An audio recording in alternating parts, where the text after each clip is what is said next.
Good evening, fellow Ambazonians, ladies and gentlemen. You're welcome to this very important Meme County pre-draft show.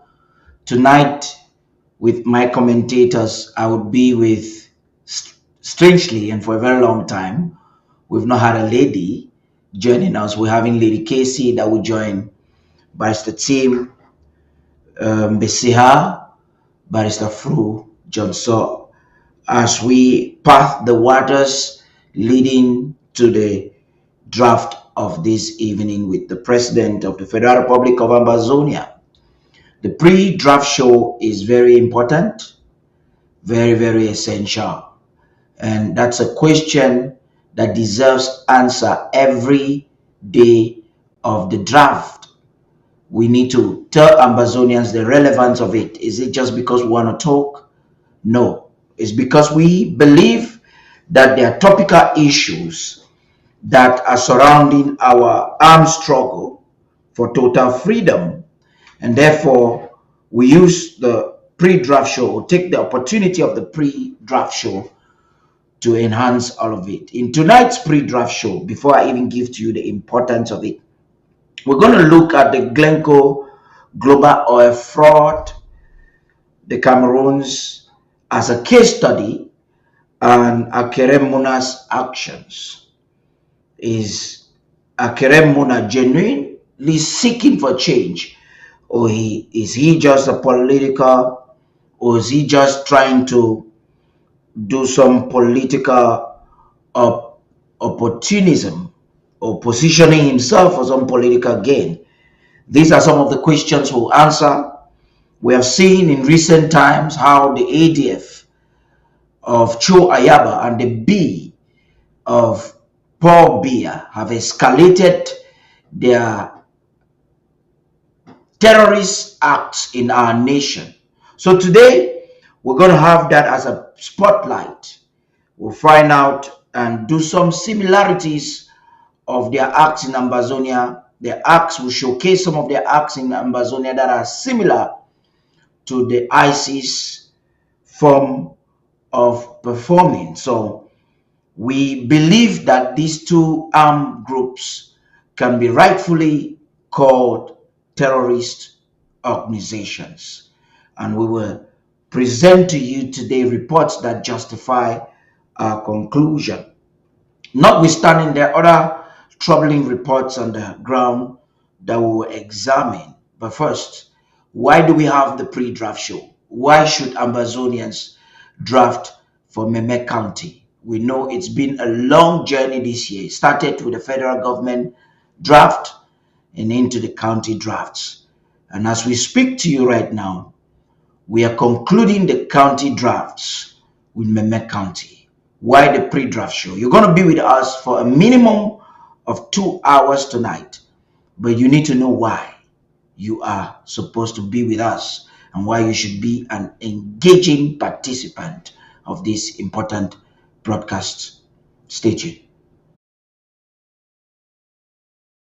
As you already know, every episode of the pre-draft show will not only entertain, captivate, and or educate you, but also it is customized to stir the mobilization of resources for a worthy cause.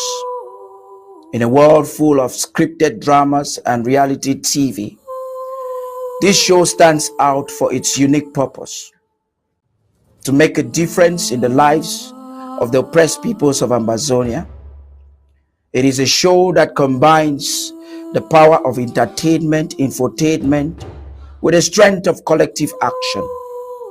Each episode of this show takes us on a journey through the lives of our people facing immense challenges, be it poverty, discrimination, injustice, or belligerent occupation. We get a glimpse into the struggles of every county in Ambazonia and their dreams for a better future. But this show does not stop at just showcasing their hardships. It goes further. It empowers viewers to make a tangible impact on each county. Throughout the show, we are presented with opportunities to contribute and support these counties in their fight for a brighter tomorrow. Whether it is through monetary donations, volunteering, or spreading awareness, we are encouraged to participate actively in their journey towards a better life and, most importantly, a free Ambazonia. The pre-draft show is not just a platform for entertainment or infotainment. It is a catalyst for change. It urges us to tap into our compassion, to open our hearts, and to extend a helping hand towards the liberation movement. It reminds us that we have the power to make a positive difference in the home front, one episode at a time. So I implore you to tune in, especially for those who are watching us on social media, not just as a passive viewer, but as active participants. Watch this show with a purpose: to learn, to be inspired, and to take action. Let it ignite a fire within you, urging you to mobilize resources and reach out to those in need. By supporting this TV show on ABC Amber TV, you are not only contributing to a groundbreaking form of entertainment, but also facilitating real change on the ground.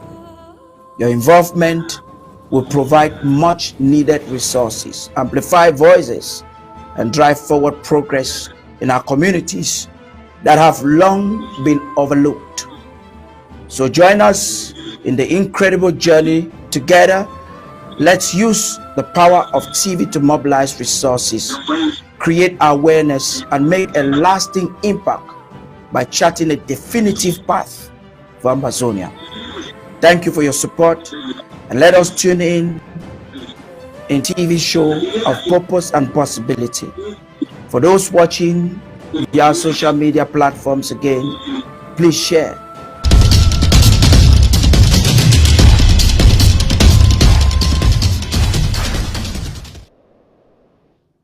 You're welcome back. Thank you always for being faithful and patient. Lady Casey, I can actually see you, and I would like you to maybe log in and log out again. But while we're waiting for you to log in and log out again, so we can see you properly, I want to say good evening and welcome, Barrister Fru and Barrister Team. Thank you for being a part of this important program. You're always faithful, ready, and willing at all times to serve the nation in spite of which county is drafting. Thank you very much for being a part of the show. Thank you, Paddy. Thank you for inviting us again for the last day of drafting for the great county of Meme, which is strategically very important for Ambazonia. Thank you. Thank you. Barrister Mbese. Thank you. Kindly. Thank you, Paddy, for having us for this last day of the draft, this cycle, which I think is going to mark the start of another phase. The last for the cycle, and the start for the next phase. As long as the struggle continues, we will change strategies, we will change tactics, we have several phases. Thank you once more. I think whoever comes or listens to us will go back home with something learned, something they did not know, something added to what they already knew. Thank you. That's quite interesting and very important. I'm trying to see if Lady Casey can just join us in a few minutes. I think she's facing some challenges, but nonetheless, I want to highlight that this is not actually the last draft. It is actually the last county draft tour with the president for this year. It happens to be the last county that will be drafted, but not the last. And we want to emphasize, Ambazonians, that though this is the last draft, it's not the least draft. So while we warm up the ground and get our only lady on our panel connected to be part of this program, I want you to enjoy this and start making your contributions right now. Immediately after that, we will get into why the draft for 2020 is superlatively imperative. Stay. Oh, yeah, yeah, yeah. Mbelele, mbele, mbele, mbele. The World Draft once more is coming to your county. Stand up and be counted. No greater victory was ever achieved than by greater sacrifices. Let our fallen heroes and heroines guide and shield our men and women. Let their ultimate sacrifice be the reason we change the game and give our enemies what they have been giving us. Ambazonia needs to protect its people from the terrorist troops of La République du Cameroon. The time is now to do just that. We are enough, so let's draft, draft, and draft. Our existence as a people depends on that. It's time for Meme County.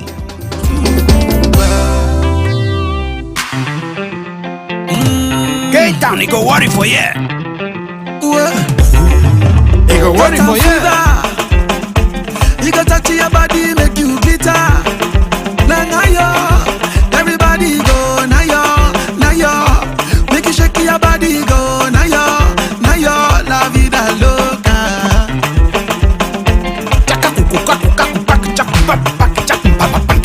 La vida loca.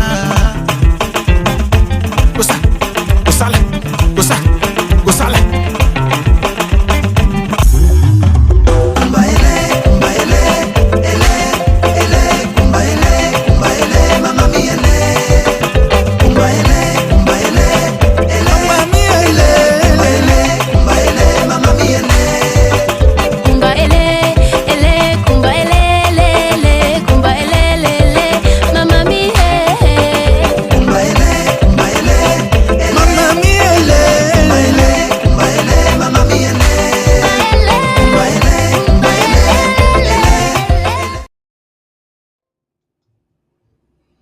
You're welcome back. So this is K-Town draft, and that's very important. You know, by through K-Town plays a very instrumental part as a metropolitan city in Ambazonia, as a historical city, and everything that has to do with the resilience and strength of Ambazonia. Please commence this discussion with us, please. Vice Fro. Yes, we are talking about Glencore, right? No, let's start with Meme. I was okay with saying Meme after the promo. Okay. All right. We'll get into Glencore in the heat of the discussion. We'll get into Glencore in the heat of the discussion. Okay. But now let's warm the ground. I was just saying that K-Town, as depicted by that song, plays a very important role in our struggle as a people from time immemorial. Thank you very much. Dear Ambazonians all over the world, Ambazonians in the diaspora, Ambazonians at the home front. Today is the draft day for the great Meme County. Like Paddy said, K-Town. K-Town is not the only Meme LGAs, but you have Konye, Bonge, and K-Town. My dear country people, today we must do what we have to do. But before I continue, we are all aware, I don't think there's anybody who is not aware that we are the only country in the world, the only people in the world who are financing their freedom. Nobody in the world, no organization in the world, no company, nobody has helped us to defend ourselves against this brutal regime in Yaoundé. The world has seen us defend ourselves for 7 years, 7 good years, dishing money only out of our pocket to make sure that our people in the home front are protected, to make sure that the level of killing and execution and genocide committed on our people is reduced. The killing, the genocide, and other extrajudicial killings by La République du Cameroon and its proxies, we make sure that we do everything to reduce that by giving what it takes to our restoration forces to defend the homeland, and also to take care of people who have gone, who have paid the ultimate price, their widows, their children, and even our Ambazonia restoration forces who are wounded. All that is falling on our head. Meme has given a lot for this struggle. You remember all the troubles we had in Kumba, the massacre of our children in St. Francis College. You remember the very formidable restoration forces in Meme that were dismantled by the coup plotters. And the coup plotters were among us. I'm thinking about young people like Misodi, and you can name them. Zele Clovis, and all the rest of it. My country people, today is the day for us to make sure that the Meme forces that have been standing the test of time, thanks to our vibrant county chairman, Tata Onzereka. Tata Onzereka, I salute you. You are a great Ambazonian.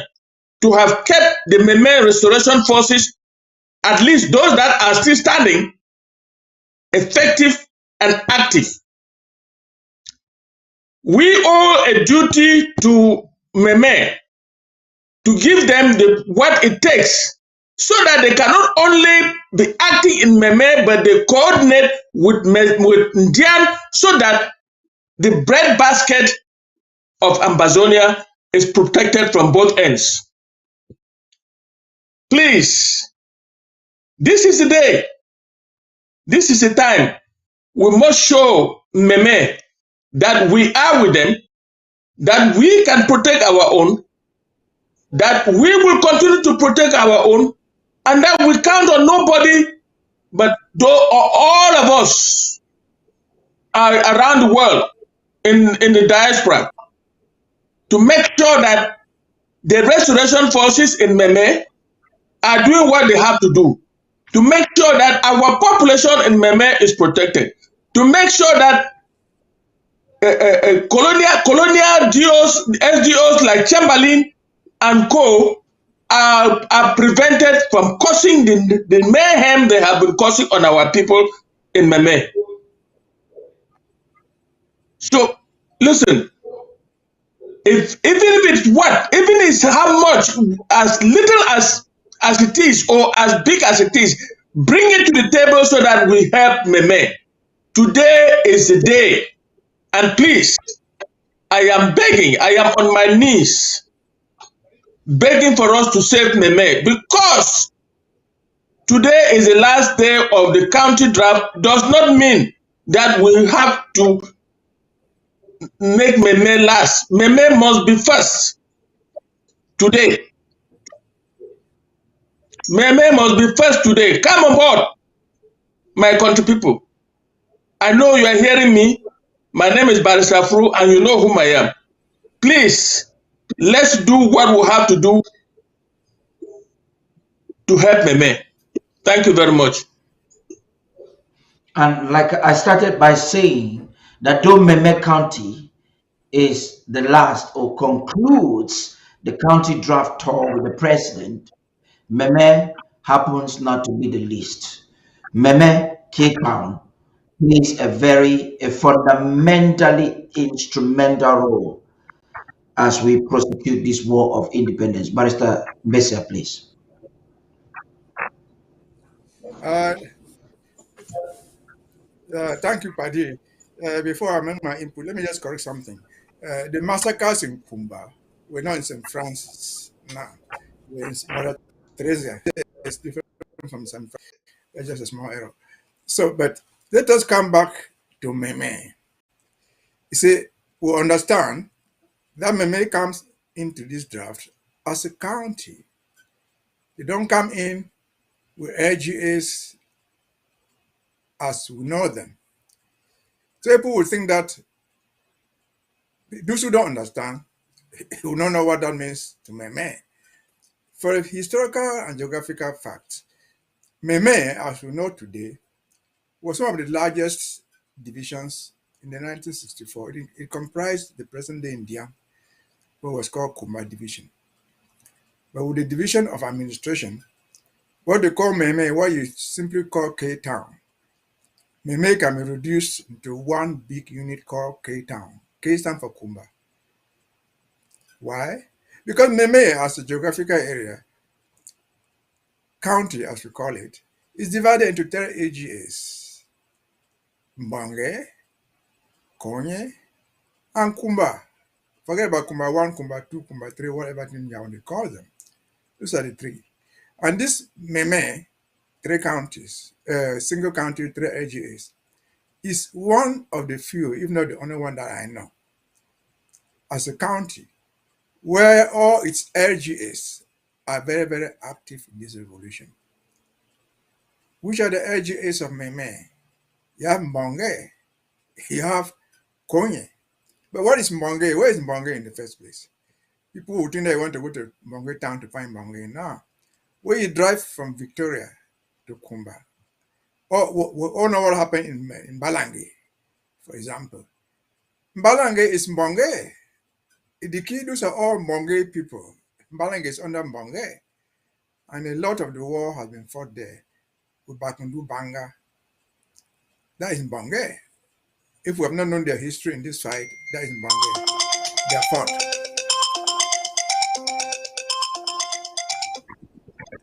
They are fought. And then where is Konye? We have seen all the fighting in Konye.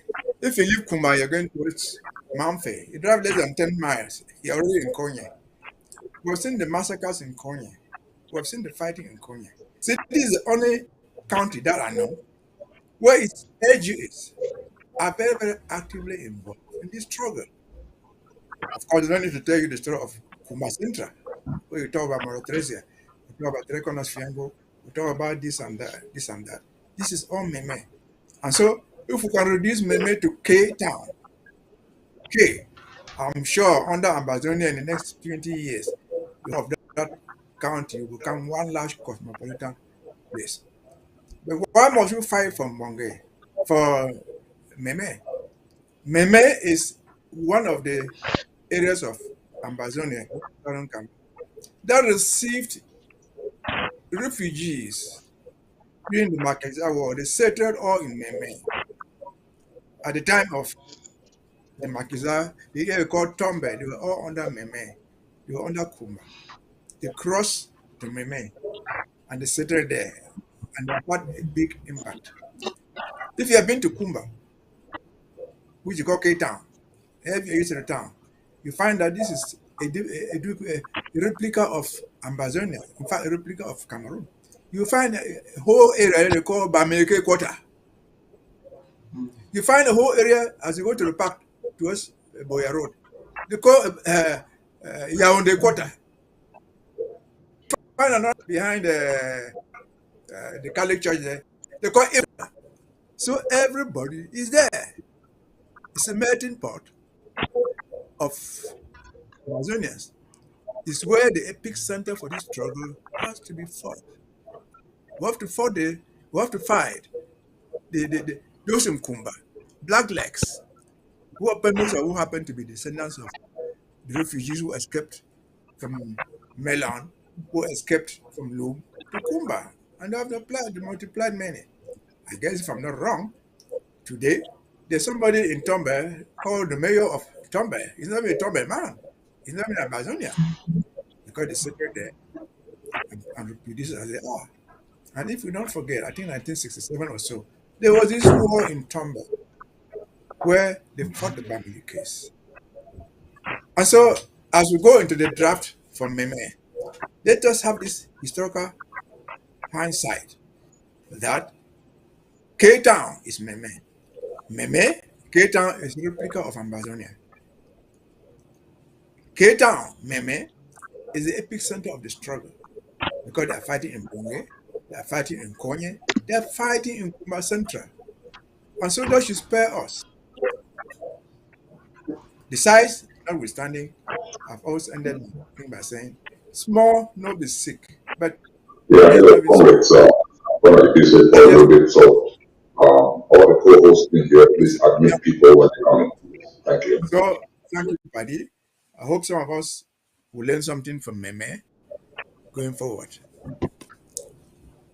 Yeah, so you heard, some of you heard the voice, the lion voice of the vice president giving instructions for co-hosts in the Zoom meeting. Please do make the efforts or the effort to welcome people as they come to the Zoom meeting.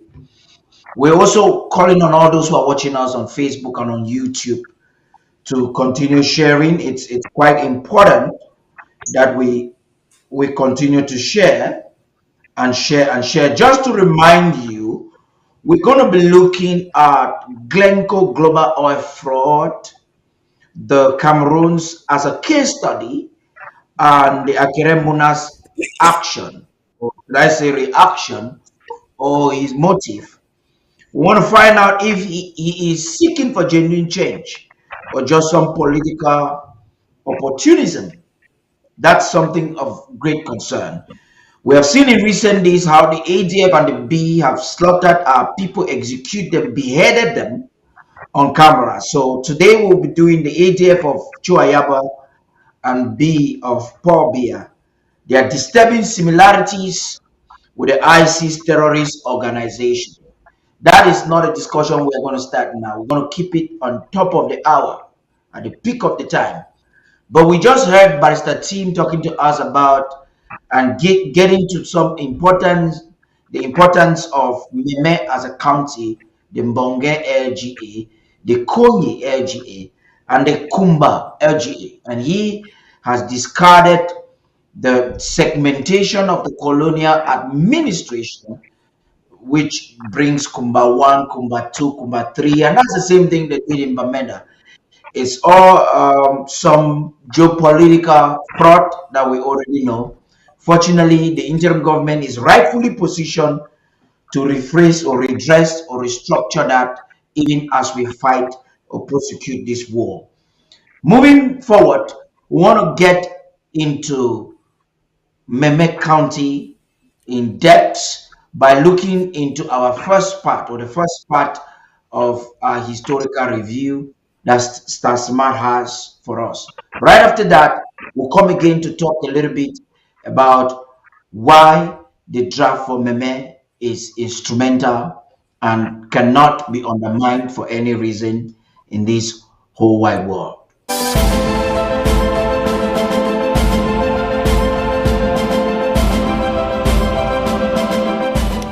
In another draft weekend, our editorial will be focused on the historical overview of Meme County.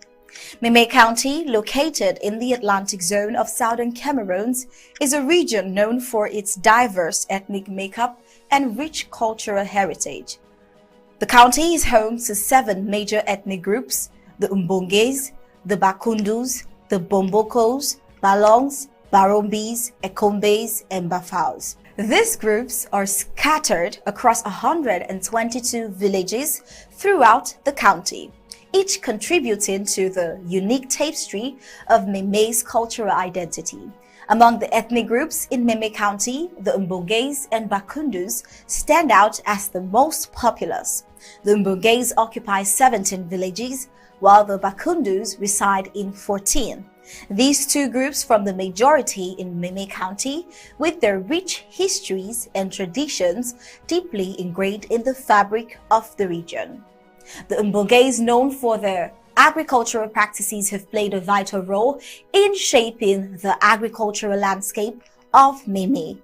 Their expertise in farming has made them experts in cultivating staple crops such as yams, plantains, and cocoyams. Similarly, the Pakundus have made significant contributions to the cultural heritage of Meme County. Renowned for their craftsmanship, the Pakundus are proficient in wood carving and pottery making. Their exquisite creations ranging from intricate masks to functional utensils are treasured not only within Meme, but also among collectors and art enthusiasts worldwide. Now, while the Mbonges and Bakundus dominate the population of Meme County, it is important to recognize the presence of the other ethnic groups. Albeit in smaller numbers, the Bumbokos, Barombis, Balongs, Ekombis, and Bafaus each contribute their unique traditions and customs to the county's cultural tapestry. The Bobokos, for instance, are known for their expertise in fishing and their extensive knowledge of the local waterways. Their ability to navigate the rivers and streams with precision has made them indispensable in fishery practices. The Barombis, on the other hand, are skilled in traditional music and dance, using their rhythmic movement and melodious songs to preserve their cultural heritage. The Balongs, despite being a minority with only one village, have a strong sense of pride in their cultural identity. Their traditional practices such as storytelling and oral histories have been passed down from generations to generations, ensuring that their ancestral knowledge is not lost amidst the changing times. The Ekombis, renowned for their traditional medicine practices, employ a holistic approach to healing, combining herbal remedies with spiritual rituals. Their expertise in utilizing natural resources for medicinal purposes has garnered them a reputation as esteemed healers within Meme County.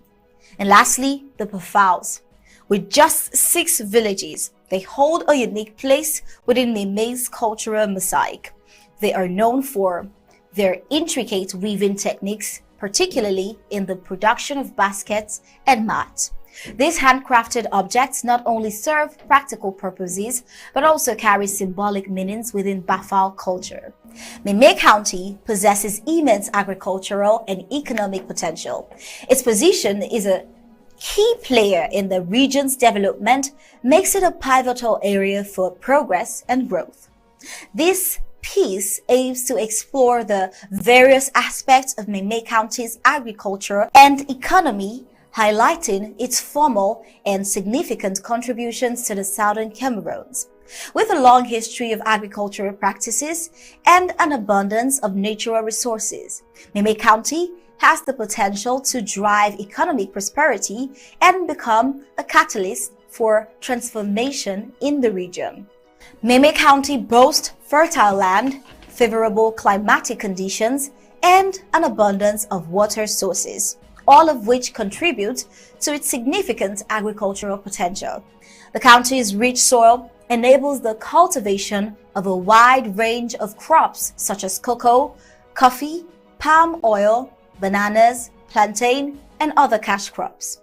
These produce not only cater to local consumption, but also contribute to regional and international markets. Meme County's agricultural output plays a pivotal role in meeting the food and economic needs of the southern Cameroons. And the second, the economic impact.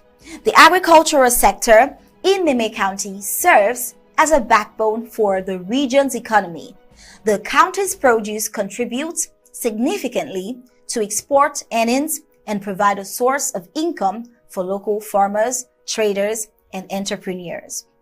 By engaging in agricultural activities, the residents of Meme County are not only able to sustain their livelihoods, but also generate surplus income through trade. The economic impact of Meme County's agriculture extends beyond its borders and positively influences the economic growth of the southern Cameroons. Employment opportunities is the third point. Agriculture in Meme County offers a vast array of employment opportunities. The cultivation of cash crops requires a labor-intensive workforce, which generates jobs for locals. The entire value chain from planting to harvesting and processing to marketing creates employment for both skilled and unskilled workers. The presence of these job opportunities enhances the economic landscape of the county and reduces unemployment rates. Meme County thus serves as a magnet attracting individuals from neighboring regions in search of employment opportunities. 4. The infrastructure development. The agricultural potential in Meme County also creates a demand for infrastructure development. To maximize the county's productivity and ensure efficient transportation of agricultural goods, investments in roads, railways, and irrigation systems are vital. The development of infrastructure in Meme County not only favors the agricultural sector, but also stimulates other sectors such as tourism and manufacturing. It creates an ecosystem conducive to economic growth and enhances the overall living standards of the local population. In conclusion of this aspect, Meme County in the Atlantic zone of the southern Cameroons possesses immense agricultural and economic potential. Its fertile land, favorable climatic condition, and the abundance of water sources makes it a prime location for crop cultivation. The county's agricultural activities have far-reaching economic impact both locally and regionally. They generate income, create employment opportunities, and drive infrastructure development. The pivotal role played by Meme County contributes to the overall growth and prosperity of the southern Cameroons. Therefore, it is imperative to recognize and harness Meme County's agricultural and economic potential for the long-term benefit of the entire Atlantic zone. Well, there you have it for the historical overview and the agricultural potential of Meme County. And that would be it for the first part of our editorial on Meme County for tonight. Coming up next, we'll take a look at the cultural diversity, ecotourism, and touristic attractions of Meme County.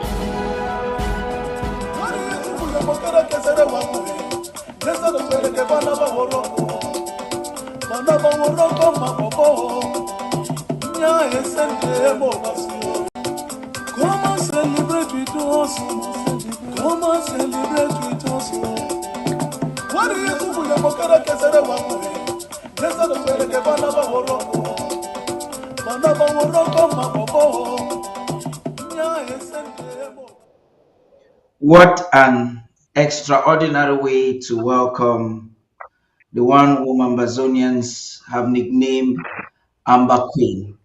And we're talking about none other but Lady Ken Clister, Press Secretary of the Federal Republic of Ambazonia. You're welcome. In fact, you're breaking the record. Since we started the county tour, if I'm not mistaken, you are one of the rare ladies that have chosen to join us in our conversation. Lady Casey, you're welcome. Thank you.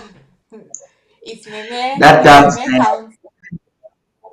that dance, that I'm going to start with you. I'm giving you the honor to talk. This dance you just presented to us. I know that you are Momoan, but this element of you dancing the Bafo and Balondo is something you need to tell us tonight, please. Yes, I always say my parents are from Momo, but me, I am Bakundu because I grew up in Ekumbe Bonji. Okay. And when it comes to the Oroko, the Bakundu culture, Oroko is brought out specifically Bakundu, um, which is part of Meme, the Kumbambonge road, so all the way from um Nake, Ekombe Bonji. So there's up small and big Ekombe up to Combone Mission to Kwakwa to Nake to Bole to Meme and to Mbonge.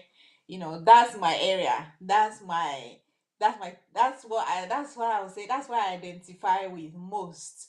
So knowing how to dance the Oroko dance, and it's something we used to do in primary school when we used to have the traditional dance competition during youth day, as like probably we call it then. So it's the dance I used to do in primary school. So yes, I and this is why I'm joining Meme County to um, mobilize for their drafts and for their funds, because I have not been active in the LGA because I've been almost everywhere.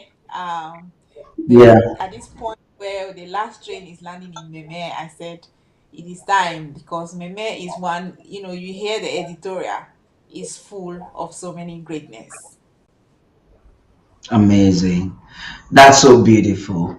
Barrister Fro, now just listening to this and the president's vision of Ambazonia, there was a time when you had naysayers who misunderstood the Ambazonia's part of being tribalistic, and the president had to correct that rhetoric. One of the things the president said was he's envisaging or envisioning an Ambazonia where you're born, where you live, does not segregate you from the big Ambazonian dream. Your parents could hail from Momo or from Mezam, and you are a resident in Fako or in Victoria, and you are not called names like Cameroon will bring some of these names to divide and conquer us. What do you think, just looking at that from this background and from the expression of Lady Casey? What do you think, Barrister Fru? Well, uh, thank you, Paddy. Lady Casey is in the same situation like me. I grew up in Tico. My childhood was all spent in Tico, and I consider Tico the place of my birth, even though I'm not actually sure. But let me tell you, what Lady Casey has just described, I have been through that road. My uncle, who grew up in Kumba, had a farm in Kake, a cocoa farm in Kake. He is of blessed memory now. But look, the president was exactly right. Nobody, no, all Ambazonians belong to Ambazonia, no matter where they grew up, where they were born, or wherever they came from in Ambazonia. That is why tribalism has no place in Ambazonia, or should have no place in Ambazonia. That's why I get hurt when I listen to people like Mbelamoki and Moja Moja. They negotiate me very seriously because, Yeah, look, Lady Casey here is an example of of a an true Ambazonian, Amazonian. Yes. of a true Ambazonian. Her parents might have come from Momo, but you see her, she grew up in Bakundu land. And you see the way she dances, so different from any child who was born and bred, who is a Bakundu by tribe, because of her upbringing. I grew up in Tico. I can tell you that there's nobody from Bamenda who can swim better than me because of my proximity to the creek, to Ndongo Water and Motombolombo, and you name it. So That's so amazing. Ambazonia, I like the way Ambazonia, you pronounce Motombolombo, Ambazonia belongs to Ambazonians, no matter where they are.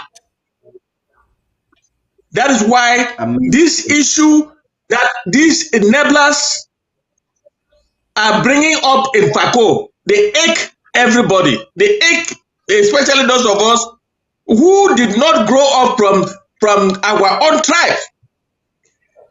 If you listen to Lady Casey, when she talks about a womb, you will not know. You would think that she's from womb. When she talks about Momo, you would think that she's from Momo. Now she's talking about meme and bakundu Amazing. and dancing just like them. It's amazing. Yeah. So Yeah. But our president is right to say an Ambazonia is an Ambazonian everywhere in Ambazonia. That is all I have to say. Lady Casey, I thank you. I thank you for promoting Momo Meme the way you did, because there was some mix up about the flyer, but at least you came in very forcefully, and here we are. Thank you very much. That's very great. Barrister Mbesa, do what you were trying to do again and centralize yourself effectively. And I'd like you to react to that. Am I central enough? No, you've worsened it. Go back to your right hand. That's amazing Okay. now. There you Please go. talk to us. Is that okay? Now, thank Yes, you, Lady that's Casey. Lady Casey has said something which I want to buy into very personally. She was born in a Kumebunji and grew up there. She will certainly know all my uncles there. I spent almost half of my life in the Kumebunji. I spent almost everything I have in Kumbona Mission. I trekked from Kumebunji to Marumba, to Baipanya, and to everywhere there. That did not make me cease to be somebody from the BLM. My uncles were there. They are still there. They have children, some older than Lady Casey. But back to what Barrister said, we should not just be angry with what Moja Moja and the other guy are saying. They are not alone. What we should do is to use this opportunity to tell them that they represent nobody. The Southwest, what they call Southwest, is not the property of Bakwarians, a few selected Bakwarian Belamuki. It's not. And in Belamuki is old enough, I can remember.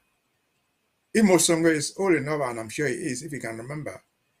In 1995, 1990, a certain governor, Uben Peter Ashu, came from Kambe to become the governor of the Southwest and created a doctrine of come no go, thinking that he was hitting the people of the Northwest. It did not work. It failed, essentially because of Meme, because the threat implemented in Marumba, it did not work. People came and say, look, we farm here, we have houses here, our children grow up here, we are not strangers in this place. So, the Meme that we are drafting today is very, very rich agriculturally. But 95%, if not 98% of the farms are not owned by the Balundus. No. They are owned by people who can buy the land, cultivate cocoa, grow up everything you find there, and they bring money in the name of Meme. The taxes go to Meme. And so people coming from somewhere else to live somewhere else did not start with Fako, dear Mr. Mosonge. If you are not too old to learn this lesson. You may represent your Bakori people, I'm sure you don't even represent them. But you don't represent anything called Southwest. I've not seen somebody from Meme in Kumbatan, which is so cosmopolitan, asking strangers to leave and go, complaining that they are sitting on their necks as by 4 people. That has not happened and it will not happen anywhere. So, Mr. Mbela Moki, besides someone has told you many times before, others have told you, people have told you, you have no right to speak for anybody other than yourself. I'm not sure you even know where the Kumebunji is. Well, Edikesi was born. You've not been there. You don't know Kumbona Mission. You probably have never been to Indian. I sit in your rotten house in Mukwango and say you're speaking for Southwest. That's academic madness. You went to school in First Moyoka. I'm not sure you ever crossed Bafia. Yeah, they are Bakrebo in Bafia. You don't know the place in Bafia. You don't know even Bomboko. So you're talking from Mukwango. You don't represent even a man from Bomboko. You don't. So that should be the message to them. I'm sure Ambazonia is not going to be different from the United States.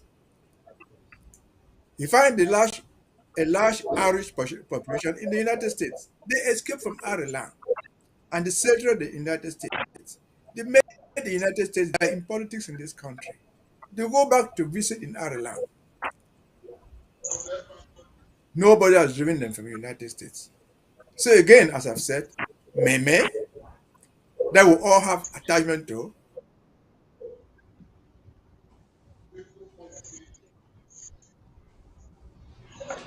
Okay, Bastambesa is has been interrupted, but I think we heard him very loud and clear, where we try to Yeah. ensure that he reconnects himself.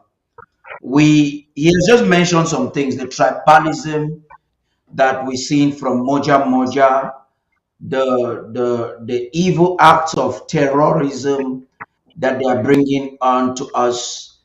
Before we get to the second part of our editorial, we have some reports on that are related to Moja Moja and what La République du Cameroon is doing in Ambazonia.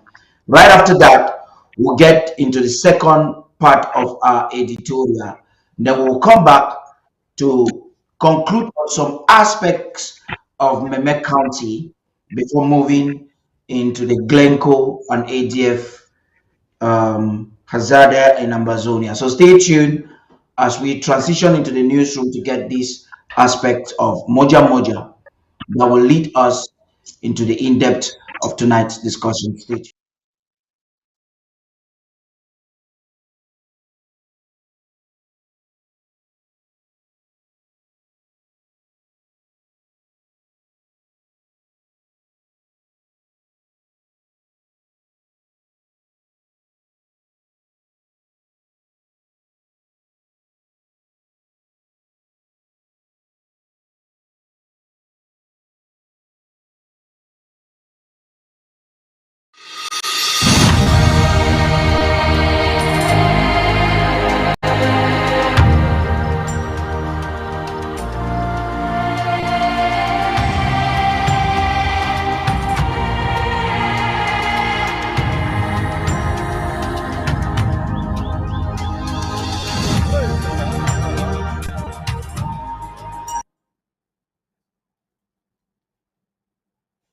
All right, you're welcome here for the rest of the report tonight.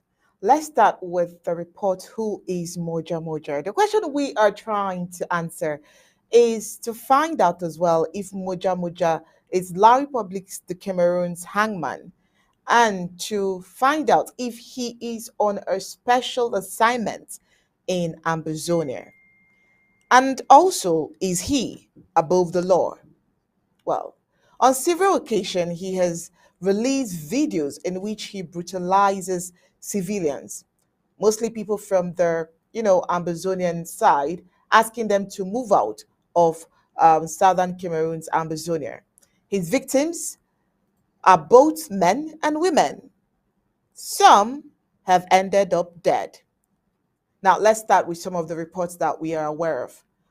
On the 15th of March, he killed two young men at Ikuna, located a few kilometers from Boya, after accusing them of being Ambazonian restoration fighters. He openly paraded their bodies on the roadside in Moya, Boya local government area. Well, in one of his worst atrocities, he brutalized and arbitrarily arrested an 8-month pregnant woman in Boya on October 2nd, 2021, Antoinette Kungso. Crime was that she once dated General No Pity, one of the most dreaded ARFs, several years back. Now, this unfortunate victim was freed from the Boya Central Prison on February 15th this year after spending 16 months behind bars. This La Republic destabilization placed above the law Moja Moja and the colonial administration operates in typical malicious style. This man na person wey e get special group for thief pipo dem wey dey ever turn for inside boya, for on top motor, on top benz dem every day and every time for inside colonial republic and for inside the country. And Colonial Republic, it give them backup now where they do all the dirty work where they do and so. They know they ever ask question and they know they ever ask them why they do anything for any place and for any time where they like am. Well, despite being accused of a long list of abuses, Moja Moja has never received an open rebuke from the Yaoundé Annexationist administration, which he diabolically serves very well. The repressive La République du Cameroon government officials and the elite of the region have remained silent and are believed to be coaching him to do more. Human rights lawyers, including barrister Ewule Yonga, Tamfo Richard, amongst others, sued Moja Moja, but the case had no breakthrough because his powers are coming from Genocidio Etude Palace in Yaoundé. Now, in August last year, a group of human rights lawyers who were wary of the colonial administration's inactions against him filed a lawsuit against this sadist. They accused him of torture, which proofs of videos of proof were made available, abuse of office, arrest, sequestration, extrajudicial executions, and conditional threats against civilians. As if all of the above is not enough, the Mad Dog has unleashed another outright call, this aided by a La République du Cameroon CPDM stooge calling himself Senator Mbala Moki for Southwesterners to chase people from the Northwest out of their region. In a video that made rounds on social media over the week, the Boya-based Yaoundé agent of the so-called B said he will soon launch a war between people from the Ambazonia and those from La République du Cameroon. Well, all South in the video, he said all Southwesterners must join him to say no to these Graphi people. In a few weeks' time, I quote, I will surely launch a war between Graphi and Sawa people if the Graphis don't tell their children to stop this nonsense.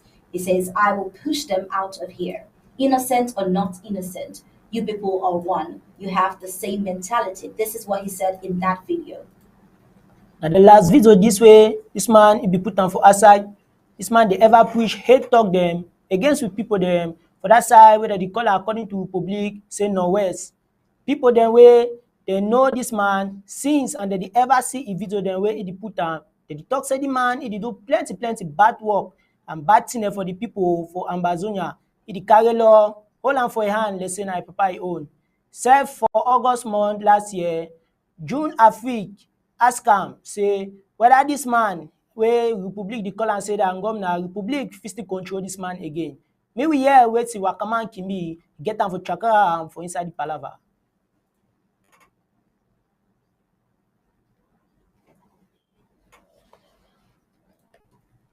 My contribute for them.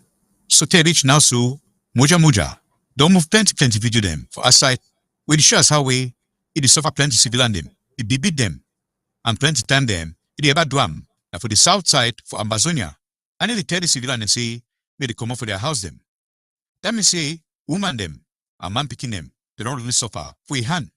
So they someone and say, they don't die and die. For the number 15 day for March, he killed 2 young boy them for a corner, we no far from Boya. They talk say, they be na Amba boys them. Then they be self worker, they drag that die body them for road for Munya for inside Boya LJ. One of the worst in them we be said do am. Now for beat some woman so we deal with Ibele for 8 months for Boya for the number 2 day for October for 2021. Antonien come so he on bad thing we be do am na say he be don't be a girlfriend for Junior no pity plenty years there for back. So unfortunate person come out Boya Central Ngata now only for this year for the number 15 day for February. After we you don't stay inside this Ngata for like 16 months so. This people pick their workman, Moja Moja. They do not the kind thing away, don't pass law. And they work na direct, like a kilometer people them. Moja Moja get the work people them. We the work outside for inside Boya, which motor them. So one day they say work on top back them. And they did so na the public gomna, they look at the Moja Moja, which the boys them. The public gomna never ever talk no nothing on top this kind of work we Moja Moja they do with the boys them. And this kind of reason them, we they make come, It is also to all the kind babatin them we want them, and anytime we want them. With all this kind babatin them we Moja Moja do am too. We know about years on this say people bring up now come on for a side. Can't talk and say Moja Moja they do babatin them. People bring up na head boy them for inside the south side and so for Ambazonia. No but turn on nothing for Moja Moja. And it be like say I said then they give order before they do thing them. Human rights lawyer themselves like a barrister, a will younger, Tamfu Richard, with some other one them. They don't sue Moja Moja for this kind of babatin and way they do and so. But Sika say Moja Moja get it back up when they public to for them for it the palace for Yaoundé. That case there so they never go no side. For August last year, some human rights lawyer they filed some case against colonial head boy them. Sika say they support Moja Moja so. Them talk say Moja Moja they deal suffer people them. The cause she post where them gee, like a man was supposed to look up people them. I need the two of a what is than them. But it be like say this one no correct so this case doc still start another one with the help for the public CPGM senator Bella Moki for the drive people them for south side for Ambazonia say me they come out for place where they stay. Inside video will be enter social media. Inside this week, head boy for the public B for Boya talk say he go start war between people them for northwest for Ambazonia and people them for southwest. But we no self know which one be northwest and which one be southwest inside Ambazonia because we no guess until so. It talk say all people them for southwest for Ambazonia they go join me for talk say no for graffiti them. Adam say inside some few weeks he go start some war for graffiti people them with the sour people them. He talk and say if graffiti people them they no tell that picking them for stop the nonsense where they do am, he go drive all them for place where they did. Say except if you innocent or if you no innocent, he go also move all now. He talk say go do am so Sika say graffiti people them now one. That one so na the new video but inside this plenty video way Moja Moja don't do am. And for inside video then so he never like am for make and say me Ambazonia them they fight with the other Ambazonian them. He don't use the Ambazonian fight for independence like a chance for talk bad thing them against Northwest people them as if they ever call them. Plenty people the way they never see video them they talk say he don't overdo. You want now the show say it big pass law. They reach for level way so tell Joanne Afrique be put to the outside last year. They ask him if the public governor no fit control he. Saying they wonder this kind of thing them where they do am. My country people them that one so na to do I get for una today.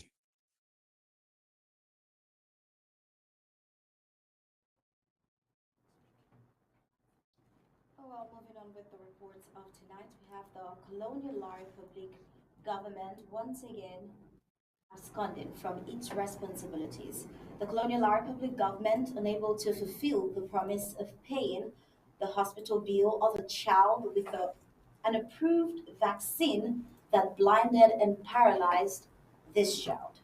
Well, this is a government in which ministers and their children live in extravagant luxury with a fleet of cars in their residences that some are not even used for months. Well, these colonial officials are still unable to pay the medical bill of a child they are responsible for, at least the cause for why they need this help. It is a government with a bad faith, with no agenda for the common man. It is a paradox that La Republique is not able to pay for the medical bills of a child, yet it wants to annex Ambazonia. The Colonial Republic, the current government, has neglected a baby who was blinded and paralyzed after she was administered the yellow fever vaccine. Her mother says the government failed to pay the child's hospital bill after promising to do so. Parents of the baby called Efosa Grace Yore, who is now visually impaired and paralyzed, getting their yellow fever vaccine in April, says the Colonial Republic, the Cameroon government, has outrightly abandoned them. The baby's mother said that they are struck in India where they traveled for medical care with no finances to continue the child's treatment. She said the Colonial Ministry of Public Health has not honored its commitment to fund the baby's treatment. Inside the August wey e just pass, e make 4 months dem after wey Grace e fall sick. The colonial governor for sick pipo dem, e throway talk say minister wey dem still call it the colonial governor for sick pipo dem wey dem dey call it for grammar say public health for enlarged vaccination talk am say make dem carry dis pikin go with e for Mukalaman, a country, and say colonial governor dem go give enough money for look all dis pikin fine fine sake say dem vaccine wey dem give na dem cause am make the pikin e dey sick so. But country pipu dem as una sabi am, 25 so never reach for Grace, Imami and the papa dem.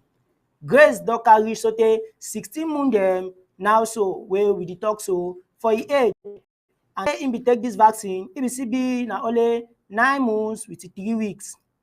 Dis pikin sef, Imami, e comot can talk. Dis pikin Imami, e name sef na Nzelem Bokim Avelin, and e be comot can talk say colonial governor say dem go give money, till now dem never send no money, and how wey colonial governor for sick pipu, e be still talk am and e be insist say make dem give money. E talk dis thing so na for June for number 21 day, say make dem give money wey dem go help dis pikin. Dis Nyango again, my country, e still talk am say like now even one money so e never reach dem for that side for India, and chop sef e don start to dey pass dem.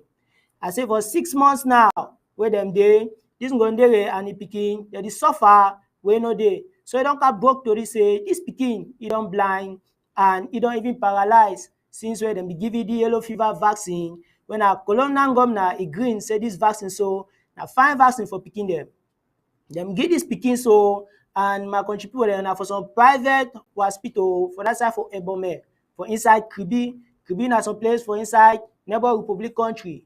Dem give dis pikin dis medicine so na for number 13 day for April 2023. And one time as dem give dis pikin dis medicine so, e just fall jangle. My country pipu say dis pikin collapse straight. Now he don run with it, dey run with dis pikin go with it for that side for Douala again for another place for Republic dem country wey dem dey call am say Gineco Obstetric and Pediatric Hospital. But as my country pipu as una sabi am, the hospital e no fit do anything, but they say dis pikin e start dey well small small. But last e be like 1 month, dis pikin e start get back e sense. But sake say the vaccine be overdo what thing for inside dis pikin skin, e blind e eye and e paralyze e, and the vaccine e don spoil plenty things for dis pikin skin, wey as the book pipu dem for that side, the doctor e dey call am say atrophy for big man e talk. And the doctor sef when he look dis pikin, he give dis sick, name na Enyema Dominic. Mami for dis pikin e don talk plenty talk say dis pikin na their only pikin, and dis sick so e dey suffer e plenty. Say make pipu dem look am how wey colonial governor don put dem for problem, and colonial governor e no dey give dem anything, even as well e don promise dem say go give dem plenty money. Well, to worsen the case, aside from being paralyzed and blind, the child, as you can see in the picture, looks severely sick. For the past 2 months, her parents have spent their fortune trying to save their only child amidst indifference from the government. They flew the child to a hospital in India in August after the immunization office in the colonial La Republic gave them a green light to go that they would foot the bills. The assumption was that the colonial Ministry of Public Health had already made advance payments to the Indian hospital for the treatment before they flew down there. But that assumption was wrong. The government abandoned the family to carry its cross, a cross they put on them. Well, according to this woman in question, the mother in question, she says her husband has spent over 3.5 million francs CFA, equivalent to 5,420 US dollars. However, the government has not provided them with funds to get accommodation and food even while they were in India. They never contacted them or even asked about the present health condition of the child, according to reports from the woman. She cried out that they have been feeding with their money in India and have now run out of funds. She calls this injustice as is obvious to the clear eyes. The colonial La Republic government only responded to their repeated calls once, with an insufficient offer of 3,250 US dollars, approximately 2,018,000 francs CFA, only on September 14th. And according to the people going through this ordeal, they say the money was only disbursed after a lot of pressure, and the family did not get to hear from the government after then. The baby's parents said that her illness has disheartened even more because she's their only child, saying what they are going to do because right about now it has traumatized the whole family, both physically and psychologically. She emphasized that she's a mother and giving birth to a child through the cesarean series is not even easy task. She says this case is an emergency one that requires all the attention it needs for the expeditious recovery of the daughter and the stability of the family emotionally and financially. Now, the baby's illness has left the family heartbroken, but continuing her treatment in India is also impossible because their visas are expiring on the 21st of October. Now, she said they have no hope that they will hear from Law Republic, the Cameroon government, before they are repatriated. Well, remember when La Republique tried to force a vaccination on Southern Cameroons? Well, right now, this incident could reinforce existing skepticism about the safety of vaccinations, not only for Southern Cameroons, but also in La Republique du Cameroon. Earlier this year, BS government launched a series of campaigns to immunize mostly children aged 0 to 5 years for diseases like cholera, polio, and yellow fever, amongst others. The yellow fever vaccine, which is a subcutaneous injection, was amongst them. The vaccine has been available around the world for over 80 years now and is administered to children aged 9 months and older. Even as way dem be talk say people dem fit use this vaccine with no problem. The vaccine it is still been problem for man wey get small sick, even as small wey dey small dey sick small, e go still bring you problem. Na so CDC wey na American Central for Disease and Control na so dem talk am.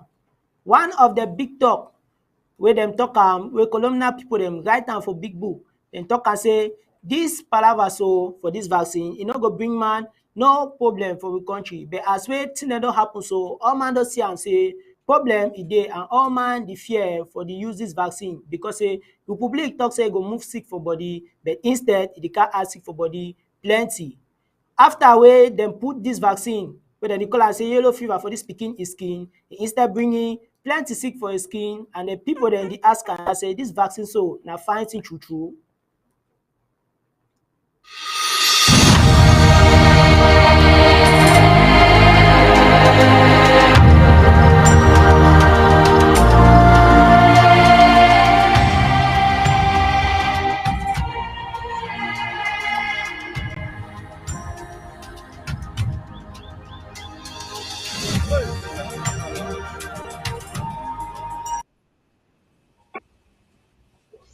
Here we have insecurity in neighboring La Republic de Cameroon. Well, ABC Amber TV has just gotten an info that kidnappers of the Kukep Wachu Hillary are asking for a ransom of 10 million francs CFA in exchange for her to be released. Kwakib Wachu Hilary Diala is a Form 2 student at College Catholic Bilingual Larry Trait in the colonial La Republic of Cameroon capital. A distress message from her mother read, "The kidnappers contacted me demanding a ransom of 10 million francs CFA for her release." Now, unknown thugs kidnapped the 11-year-old girl at about 1 p.m. on Wednesday, October 18th, on her way back from school. Dahlia's mother circulated a picture of her, appealing to the public to help her find her daughter. When she reported, she said her daughter had just been kidnapped by the kidnappers after leaving school that afternoon. The young girl's abduction and the demand for ransom continue to traumatize the family. Two pipu dem wey dey use social media don comot carry talk on top dis palava and some pipu dem dey vex na for vex plenty den dem dey ask am say who side security wey Republic dey ever claim, who side dat security for inside dis palava e be dey. With all dis security wey Republic governor e dey talk say e dey for Yaminde wey na their capital, how dem manage thief dis pikin for school? Pikin wey e dey go na for big pipu their school wey even big pipu dem for Republic governor their pikin dem e dey go for dis school. Dis one so na rough game wey dem dey play am for dat side according to Paul Nana na so im talk am. E talk am so na for Facebook my country pipu dem. My country pipu dem, dis one na so na only small because say tori dey show say So the 3 people them that they ever lost for that side for Yaoundé every day, every day. Now, the very critical point of this info is that their ages differ from adults to adolescents and even children. Most of them, Southern Cameroonians, not just Southern Cameroonians, but the Ambazonian war victims in search of refuge and succor, who end up being killed, tortured, or they are never even found. In August and September alone this year, occultic and devilish people recorded of Yaoundé recorded more than 700 assaults, 300 cases of rape, and 110 divisions and diversions of routes. This is very sad.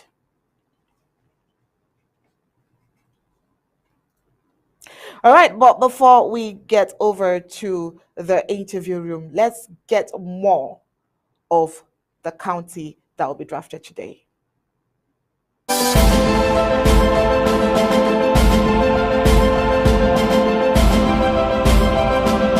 And now on to the second part of our editorial: cultural diversity, ecotourism, and touristic attractions of Meme County.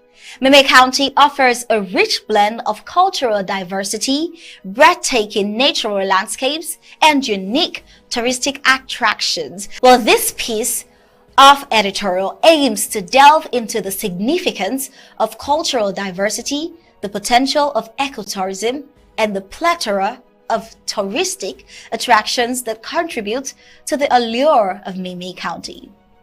Let's dive into the cultural diversity.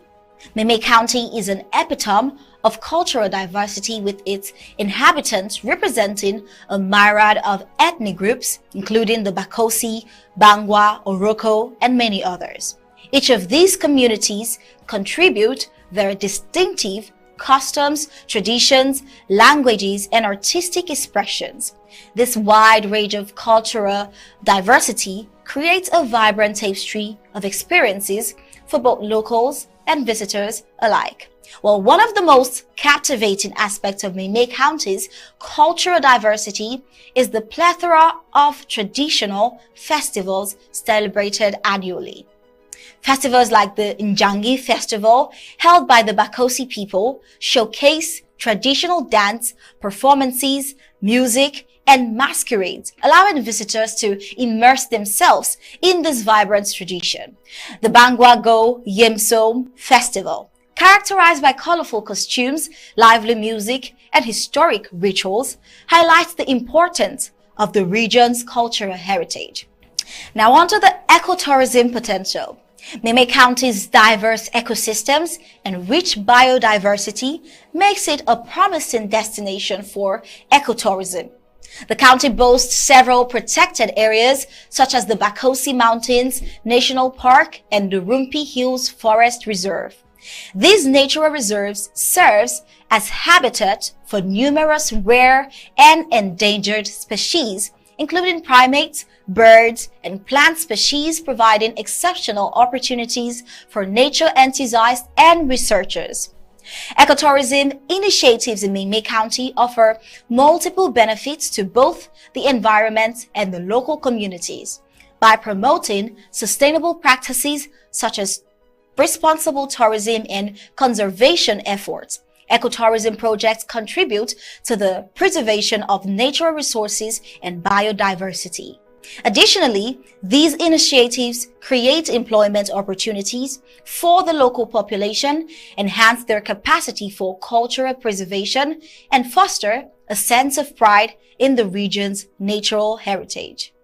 The touristic attractions. Meme County presents a wide array of fascinating touristic attractions that showcase its cultural and natural heritage. The breathtaking view of Mount Coupe, the second highest peak in the Cameroons, is a sight to behold and a popular destination for hikers and nature lovers.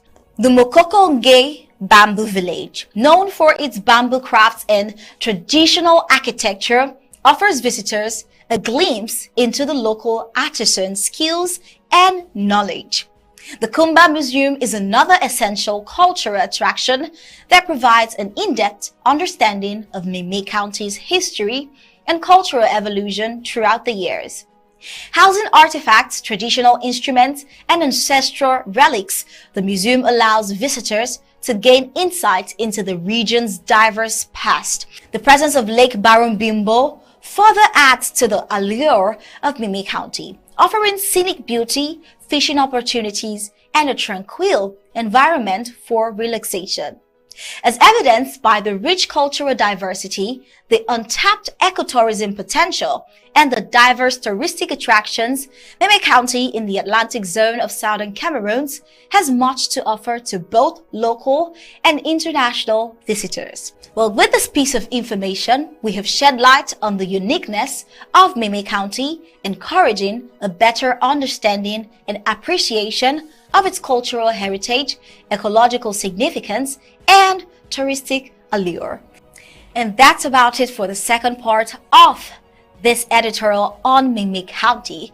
And coming up next for the last part of the editorial would be the anthropologic history of Meme County in southern Cameroon.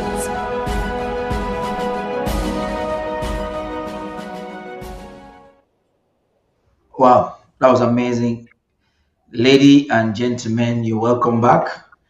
I think we've heard a lot. You saw what is happening in the Cameroons, the Moja Moja xenophobic speeches that they do make.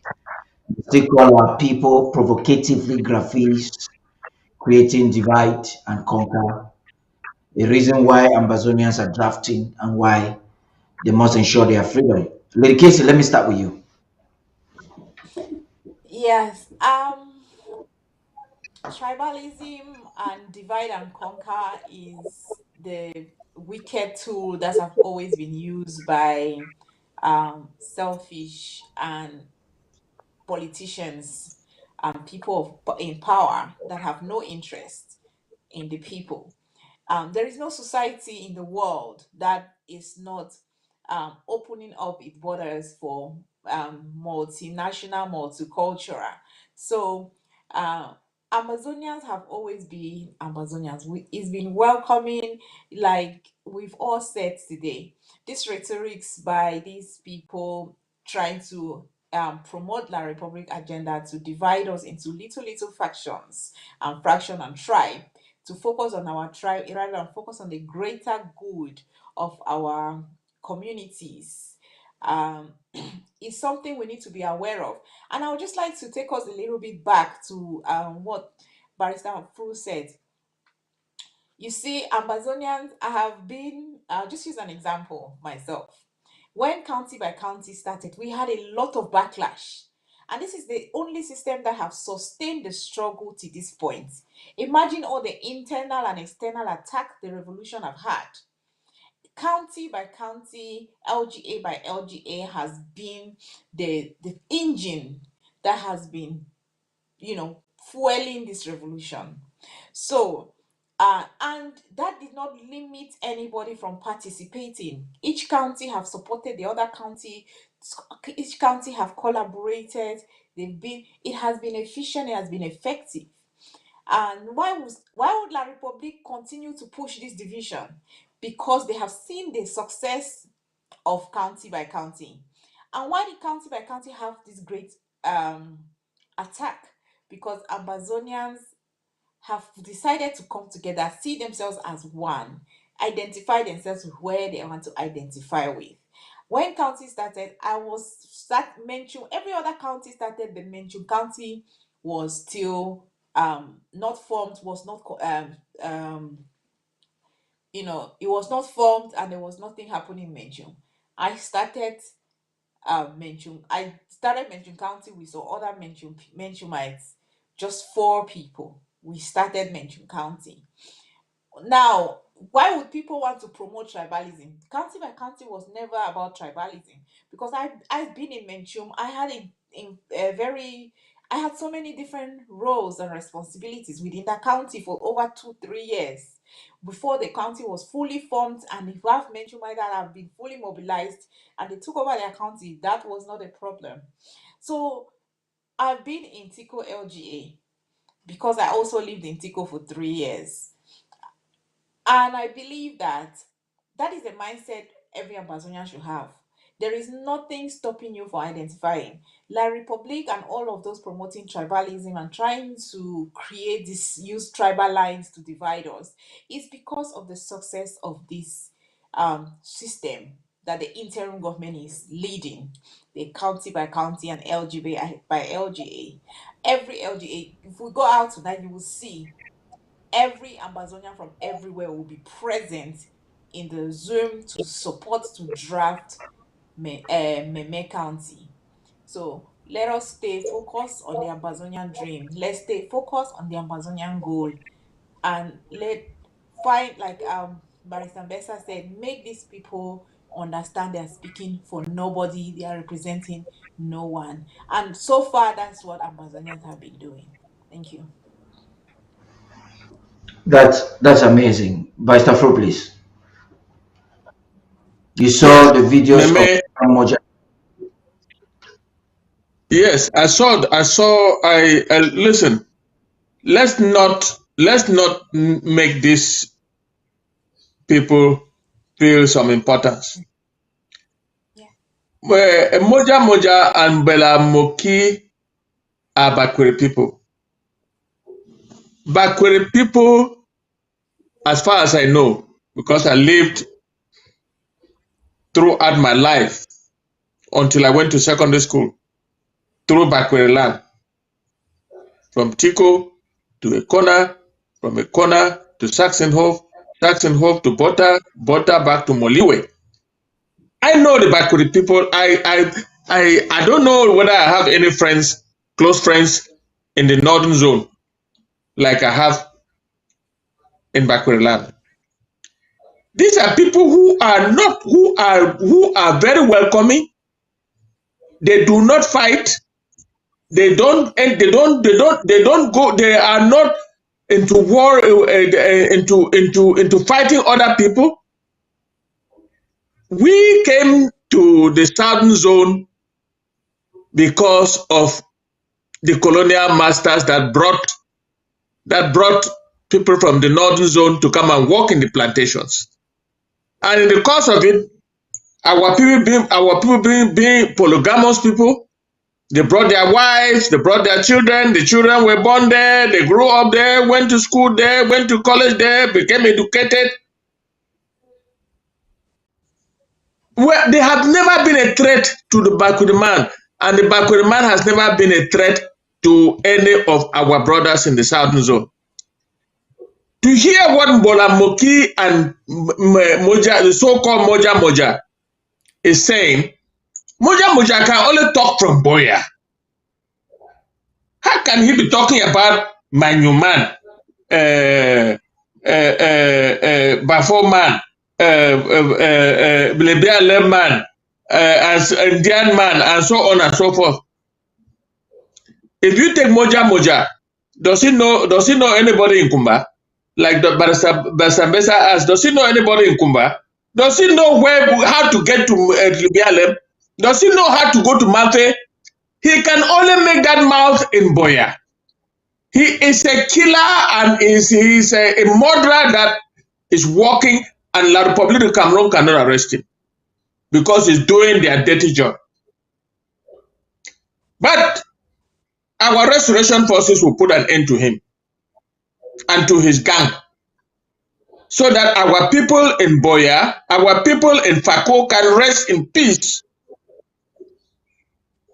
The Bakweri lands are being grabbed by Francophones.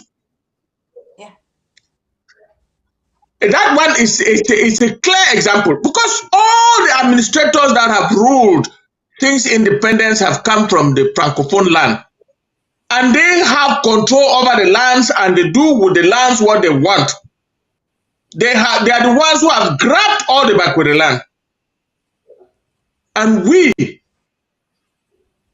when I say we, I mean we Ambazonians have a duty to ensure that we protect those lands for every Ambazonian.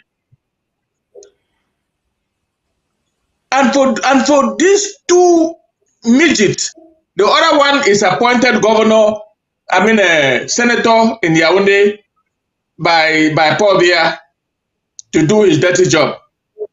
and the other one is a soldier carrying a gun in the street, kill two people, stand up, walk on them, and the whole international community is watching. I mean, how are we different from people in Gaza?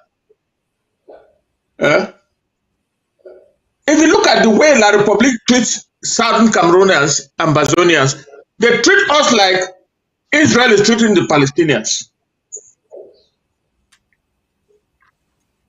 They don't want us to exist.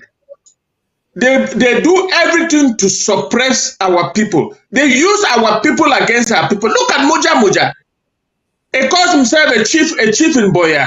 I don't know how they can make a rascal, a murderer like that, a chief over a people.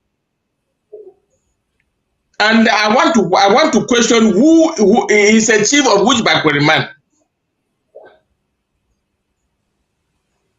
We must, like my colleague said in his video, in his audio, we must not be complacent with these people.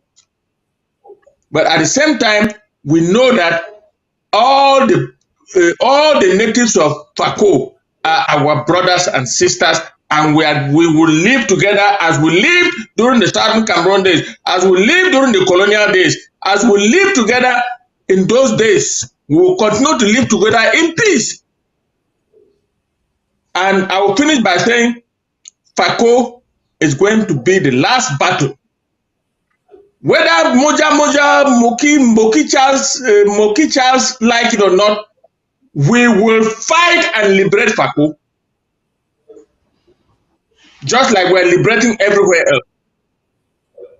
So let them look for now. Let them enjoy. Let them enjoy, because, as I said before, this war is being financed by us ourselves to defend ourselves against genocide and extrajudicial killings and murders of our people.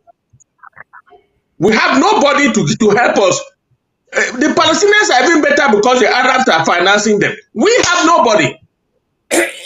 We are doing it ourselves, and we are succeeding, and we will succeed in God's name. We will liberate the Southern Cameroon, Ambazonia, for the children of Ambazonia. Some of us may not be alive to see the new nation, but we intend to have a new nation, and there will be a new nation. Thank you very much. I think you need to keep your faith for the fact that you need to see the new nation. That gives hope to your children who are actually picking the barrels or the weapons to fight the war. Barrister Mesa, please. You've heard the reports and the gimmicks, and I know you have a lot to say. And I want to declare here and now that you're going to see Boya sooner than later. Okay, thank you for that declaration. I thought you should have said amen to that. Yeah, let me say something. With Moja Moja and all those of non-existent people. Let me say for the record, even as far as Fako is concerned, Fako is not the property of the Bakwerians. There are so many Balongs in Moyoka. I know that you are Balong. In Malende, in Pundo. This is all Fako. And so, as the Bible says, who made the ruler over us? I was in Boya in the 1990s when Bela Moki was the mayor. Bela Moki comes from Bokwango. He could barely cross the Boya town because the Bokwango people and the Boya town people did not see eye to eye. My house is the nearest house to the Bakweri village called Great Support. I never saw him there even to watch the Parapara dance as a mayor. And so where is this his strength? That said, all of us agree, and they must agree, from Ambazonia to countries in Africa, no county, for example, is the unique property of a cultural group, of an ethnic group, of a tribe. No. We're not in Fako, we're not in Meme, and you hear about the Irokos, the Balundos. These are different groups, these are different tribes, these are different ethnic groups. who were forced administratively into this unit called Meme. I don't imagine even an LGA, which is uniquely ethnically one. Even when you hear something called Santa or Bafoot, if you go into Bafoot LGA, there are other tribes there who speak different languages, who have different cultures. Though they answer the name Bafoot subdivision or Bafoot LGA. And so it's the same thing with Africa. I don't know any country in Africa which is an ethnic grouping. Now, countries in Africa, by design or whatever thing, were forced into countries, boundaries drawn, that included everybody within that confine of a territory called, give me a name, call it Nigeria, call it Cameroon, call it Niger, call it Ghana, anyone. So this idea of claiming to own part of Fako, claiming to speak for everybody there, is a known starter. Again, if they own Fako, not even Fako, if they own Boya, let them stop the ghost town in Boya. Just a small tiny place. Moja Moja lives in Boya. Mbelamuki lives in Boya. Let him just stop the ghost town in Boya. Let Mbelamuki go out from his Bukwango house to the market on a ghost town day and see if he'll come back safe. And so let us not be worried about that. There will always be detractors. Yeah, this is happening to Ambazonia. But if we watch the news, the same thing is happening over there in the Republic. When it comes to politics, they want to say, oh, Kamto is from it's a Bamileke guy. He will not go to Bafang. He will not go to Bolova. He will not go here and there. Yeah, that's politics. They will not lack the game. They will always play that game. But it takes them nowhere. If the issue had been ethnicity, Paul Biya will not have won the election. He will not even have been nominated anything. Because all his ethnic group put together is nothing compared to the whole entity called Cameroon. And so when they come out with such nonsense, I guess they know what they're doing. They are not illiterate. They know what they're doing. It's for the benefit of having immediate profit. What does Moja Moja get? Some money for doing that. But how long will he do that? Many people have done that before. What does Mosonge get by doing that? Being made prime minister, being made senator, being made chairman of the non-existent Bango Commission. It's not just being made, money comes with it. And so they have this money, they think that they can sell their consciences. That is totally irrelevant.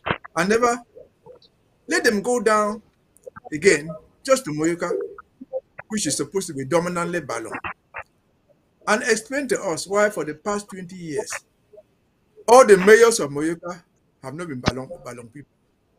There are people from somewhere else who settled in that town. They elect their mayors, they develop the town. So what makes Boya different? What makes Bukwango different? Total irrelevance. I'm sure they know what they're talking.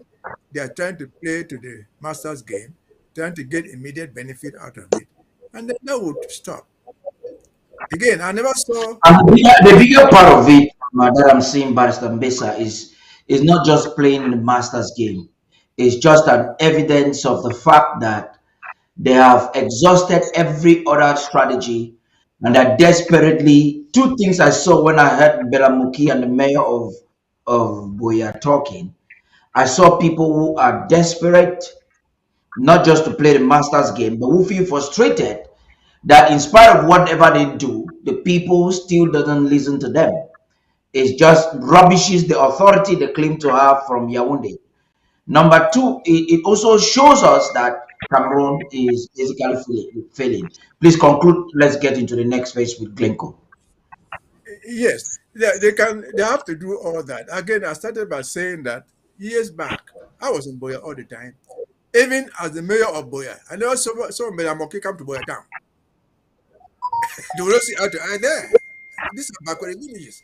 I never saw there was always a monthly, a weekly game in Great Support Parapara Field where they attend themselves. I never saw Mbelamoki once there as a mayor. He will not show up there. So you can do all that. That is a temporary thing that will give them some temporal profit. But as you rightly said, the enemy, the Republic, has exhausted all what it can,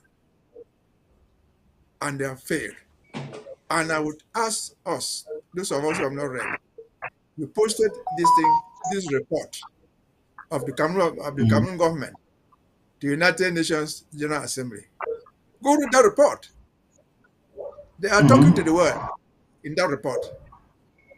And you see their desperation. Everything they put there Yeah. is a lie. And then to make it look interesting, I read that report again with care. The first page, which is stated that this is a report sent by Cameroon government. At the end of the page, they say, look, this Cameroon government talking. We have sent this report out without editing. How will the government send out a report to the world without editing? It's written there in black and white. That's total desperation. So they don't want to accept responsibility for the error. They say, no, we've not edited this thing. So if they realize they don't blame us because we did not edit it. And that's the But why will you even publish anything that you have not really edited? That is yeah, they're not there. scandalous. They're trying to justify the errors that are there. To say, well, we did not edit it. I, Even though I agree. I agree with you on that. And I think that because of for the purpose of time, I'd like us to round up on that. We need to talk about the Glencore saga. I think it's a global fraud that has been judged in the courts in the UK and even in the United States. But Cameroon apparently is not even willing to initiate investigations. And so you would have a Keremona purporting himself as the savior to restore justice or to stop corruption in the Cameroons, going out there to make statements. We have a report in this regard. Right after that, we will collectively comment on this. I think Undaunted has a report. Stay tuned.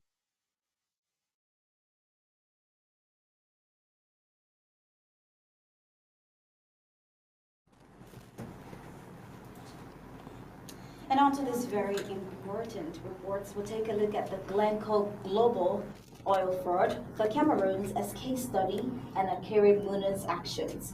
Genuine change or just political opportunism? Well, the actions and motives of Akere Muna, a prominent Southern Cameroon-born lawyer, has recently come under scrutiny. While some laud his efforts to fight against corruption and seek legal justice, others question his sincerity, seeing his actions as mere political posturing. This piece will analyze the arguments from both sides and attempt to determine whether Akerimuna's intentions are genuinely driven by the pursuit of justice or are just motivated for personal gains. Akaramuna's stance on the Glencore fraud case has sparked a debate about his true intentions. Born in southern Cameroon's Muna has faced criticism for not actively supporting the liberation movement of the region and its quest for freedom from French Cameroon's dominance. Recently, a video highlighting Glencore's involvement in fraudulent activities globally brought attention to Muna's position.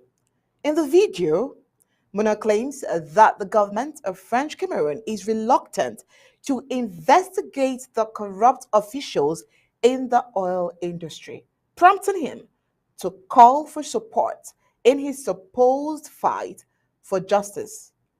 We have Akare's audio. Now let's take a listen. Cameroonians. I am Barrister Kemuna, and I have an important matter to discuss with you regarding a company called Glencore.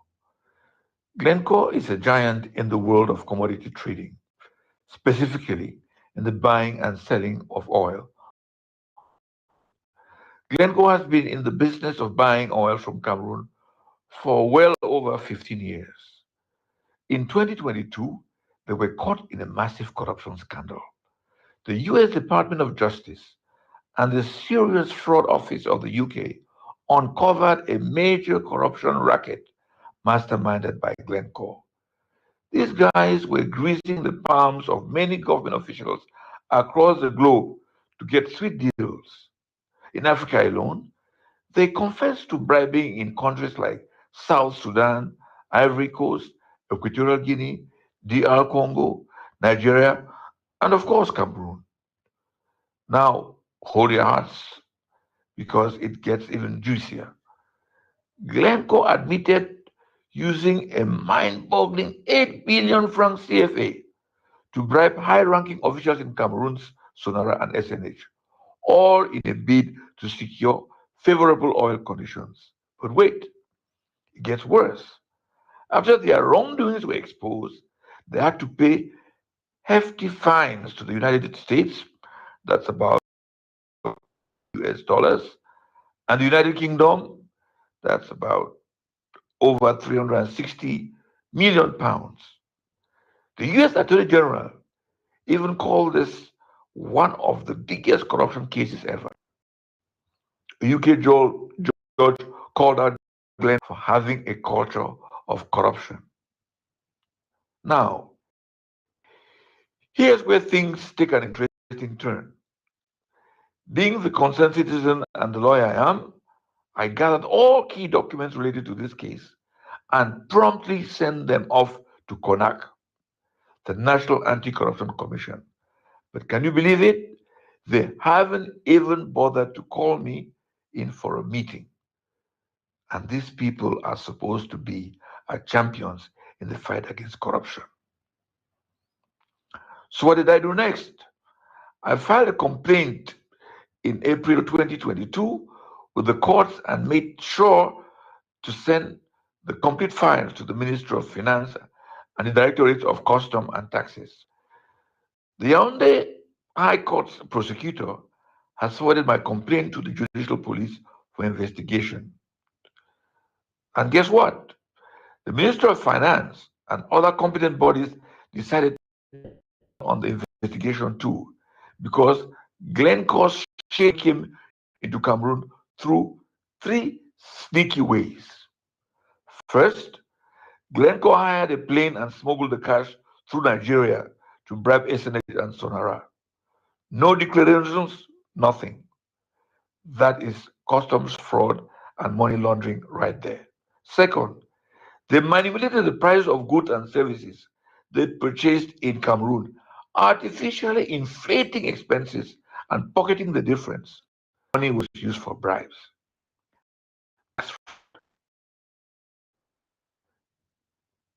They had a cash going on in Geneva, which they used to pay bribes. It is mind-blowing that these certified fraudsters are still operating in Cameroon, shamelessly trading in our oil. They have the audacity to keep the names of the high-ranking officials they, despite confessing in not one but two courts. All this money, all these natural resources, they belong to the people of Cameroon, you and I. I have made it my mission to spread awareness about this story. I urge each and every one of you to share this information with every Cameroonian and anyone you can reach. Together, we can ensure that these criminals face justice. These corrupt individuals, accomplices of Glencore, do not care about our country.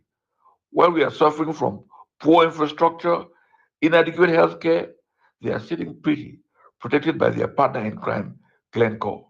Can you believe they even managed to get oil at a whopping 30% below market prices? It is outrageous. We have recently discovered that oil might even have been sold to some other company for as low as 70% below the world price.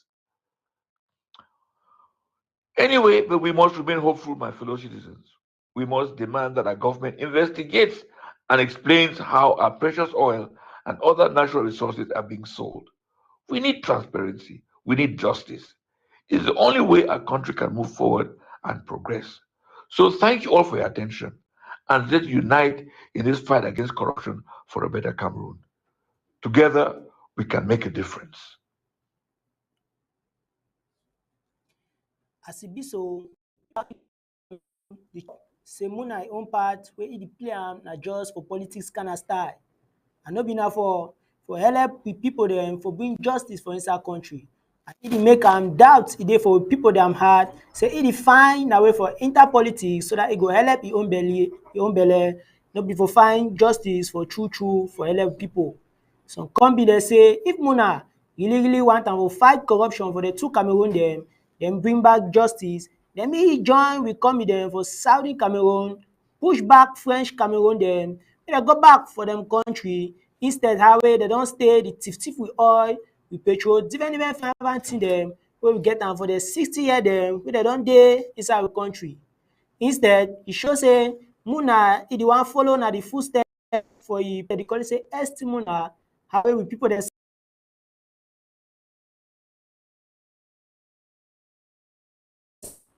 some believe that to address the Glencore fraud, a new attempt to seek justice. Ambazonians and even some international partners remain skeptical, viewing it as a political ploy. Given the need for hope and a collective effort to address corruption in the Cameroons, Muna's potential alignment with his people's struggle for total freedom from the Franco-Cameroon hegemony would enhance his credibility and strengthen his pursuit of justice. Regardless, the question of whether Muna truly seeks genuine change within the Cameroons or is simply pursuing political gain remains a subject to debate.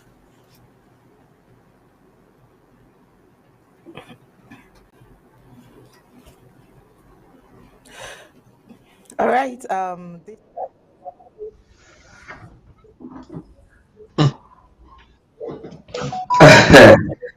I'm sure you would have heard it for yourself. So we have been able to get into the debate of Muna and Glencore. Muna is saying that Cameroonians should join forces with him as he fights corruption, but his intention is questioned by Tori Pikin. You heard it. He defined Naombele. I should start with Lady Casey in this aspect, the lone lady of this mighty men of the program of tonight. Please talk to us.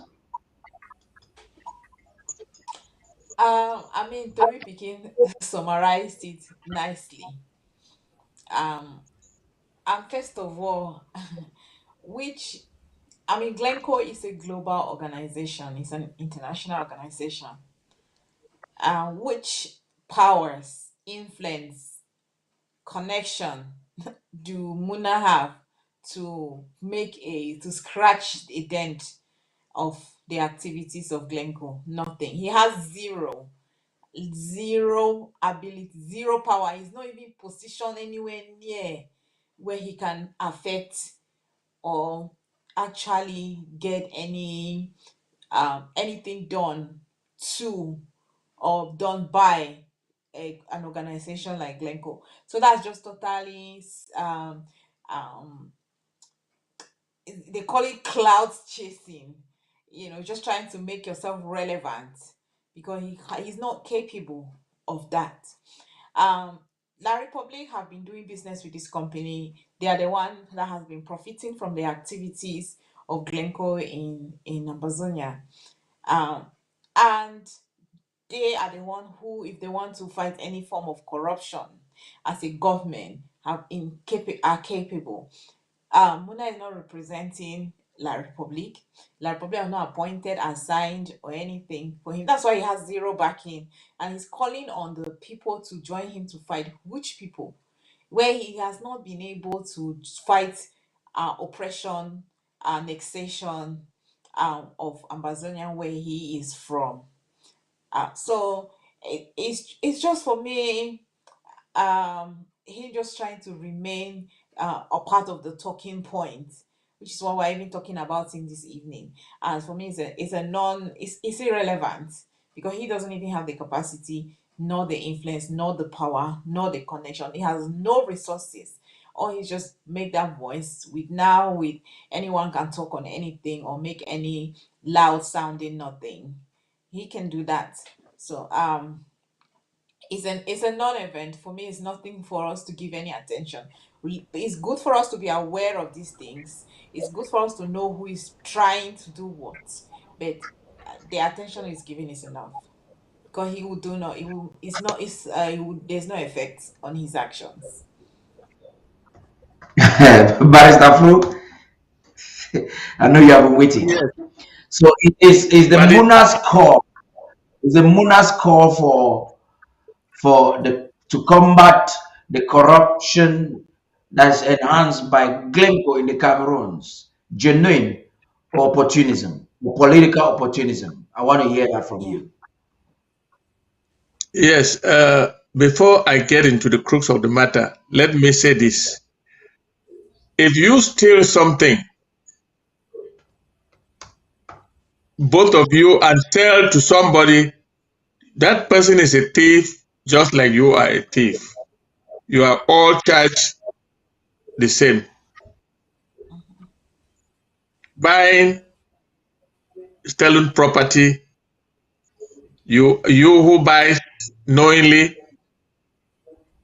you are the same like somebody, like the thief who sold to you.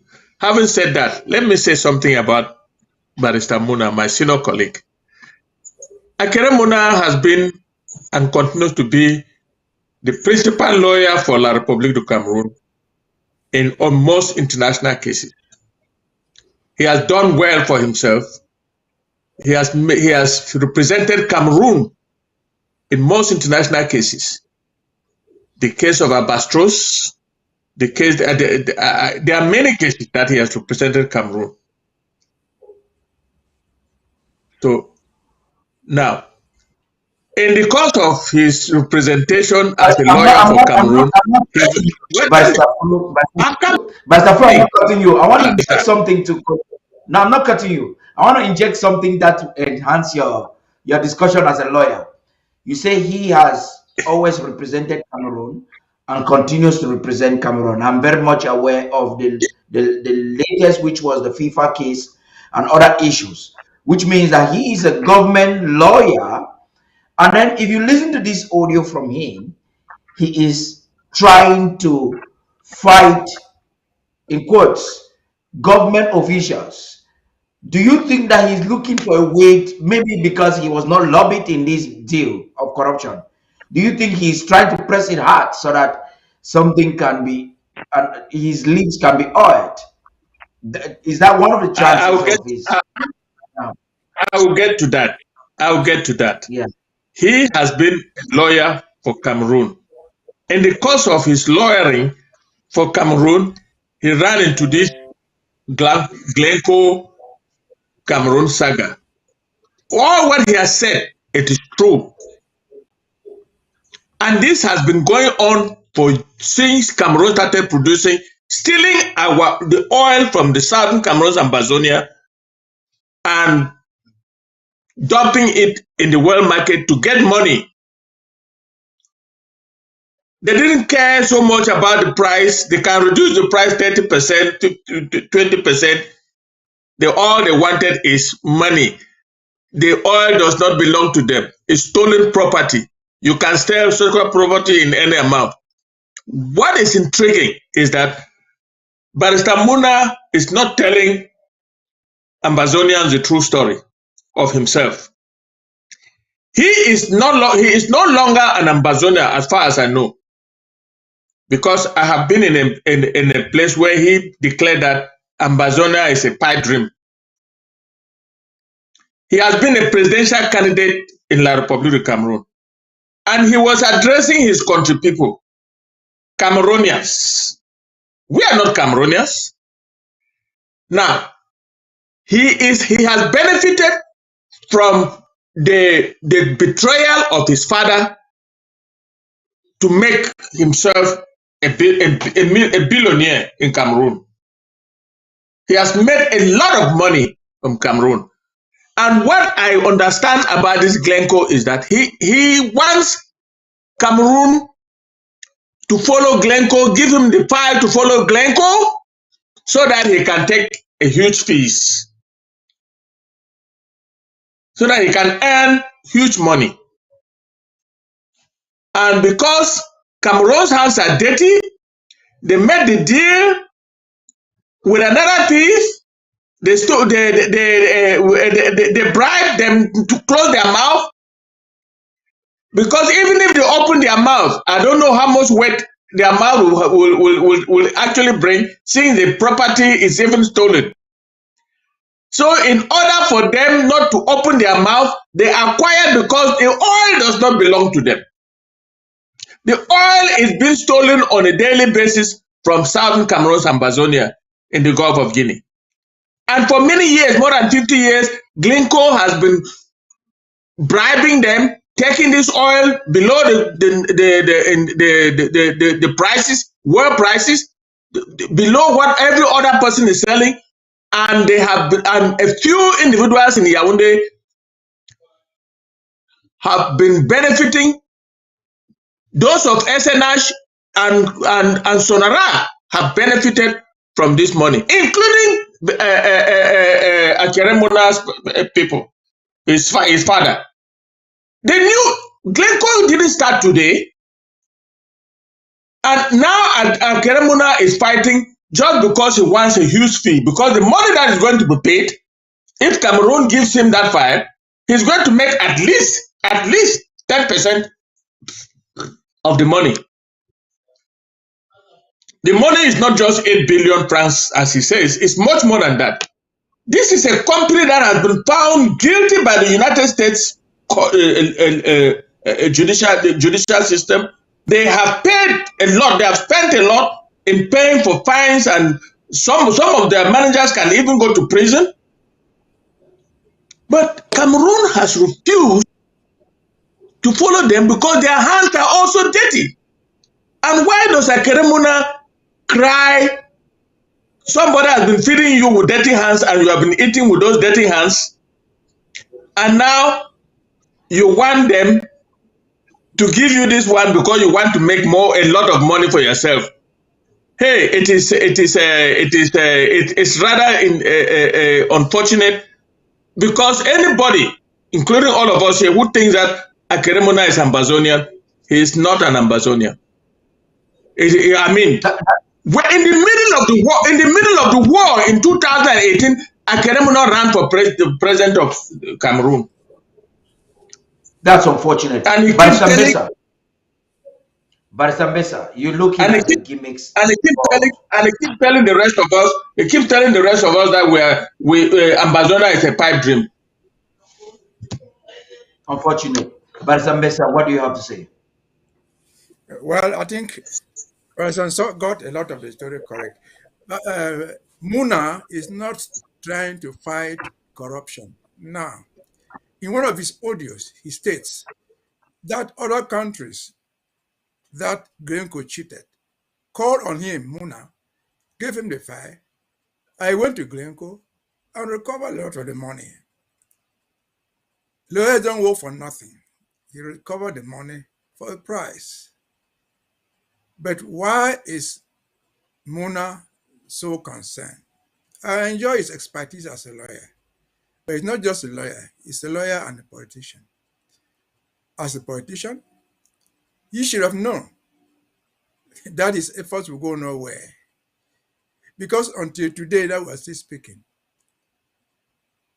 Muna himself doesn't even know how much money comes in through Sonara and SNH. He doesn't know it. Because officially, the government of Cameroon has stated that oil accounts are too complicated for anybody in Cameroon to understand. Adolphe Modiki, who in charge of SNH, going in his diapers, is an appointee of President Paul Biya. The director of Sonara is an appointee of Paul Biya. And so let us just assume that Glencore went to the general manager of Sonara and gave $10 billion, came to the director general of SNH and gave the same amount. You think that the two managers took the money on earth? They get Paul Biya's own share. And so asking Paul Biya to investigate Glencore is asking Paul Biya to investigate himself. To It's investigate not going himself. to, yeah, it is never going to happen. And Mona would have known, if he didn't know, but he should have known. He has sent this thing to Konak. Konak is a creation of Paul Biya. Konak will prosecute nobody until the presidency authorizes him to do it. And so Konak is not going to do anything. Why is Mr. Mona so concerned with Glencore and Konak? They have reports before Konak of the COVID-19 money that was stolen outright with people's names written there. The football competition with the people's names written there, how much they stole, officially investigated, no longer asking for investigation, officially investigated and concluded. The files are lying in Konak. Mr. Mona knows that he cannot force Konak to prosecute anybody. He has not forced Konak to prosecute the thieves of COVID-19 or any other theft in Cameroon. And so, what is he talking about joining hands with him to investigate? To investigate what? They're not going to investigate Glencore. Glencore has already admitted we did this. If you want to investigate, you're going to investigate the names of those who took the money in Sonara and SNH and what they did with it. And this will implicate almost the heart of the country. And so you want them to investigate themselves, try themselves, and send themselves to jail. That is political posturing. As a politician, you should know its limits. Nobody in Cameroon knows how much a gallon of oil is sold to the world market. Even if they reduce it by 70%, nobody knows what they have done with the 30% that they paid them officially. It doesn't feature. A minister of finance, Barrister Mbesa, I'm not even cutting you short.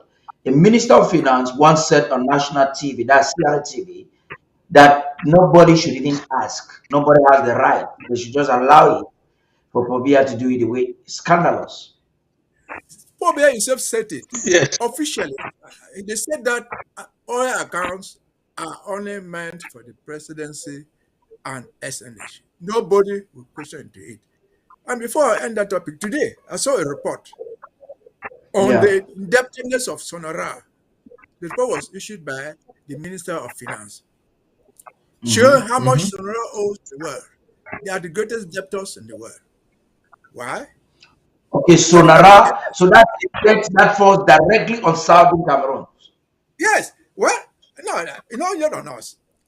Once we take control of Sonara, those debts are not our debts. They are not our debts, but that's not where we are. But the point is, they are making so much money from Sonara, and then the company is so indebted to the world, they are unable to afford insurance for themselves. And so, poor Mona thinks that he can investigate them. Sorry for him. You cannot investigate them. Yeah, Barrister Fu, it would appear that you want to react quickly. Yes, I want to add. I want to add something to what my. His message is not addressed to Ambazonia, so we don't even call Ambazonia. He's addressing his message to his population of La Republic to join him prosecute their criminals, not us, because we don't even know what is there. So we cannot join him. We cannot sympathize with him. We cannot enforce any investigation. We cannot even enforce any law. We cannot even go to Glencore. So he's not calling on us. It does not make a mistake because speaking English. He speaks more French than English. That's just a so we can rightfully say from that statement by Mesa, just a moment, Barrister Fu, we can rightfully say or audaciously declare that Muna is not genuine, is not honest, he is just doing some form of political positioning. Am I correct? Yes. Yes. Barrister Fu said he was a candidate to the presidential election. We really don't have the time, gentlemen. That's why I'm trying to. Let me add something.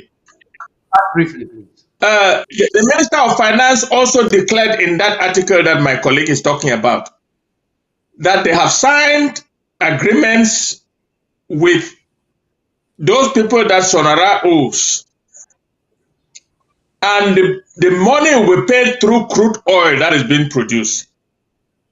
Meaning that all our crude oil that is being produced, every time a barrel comes out, a certain amount will go to retire the debts of Sonara.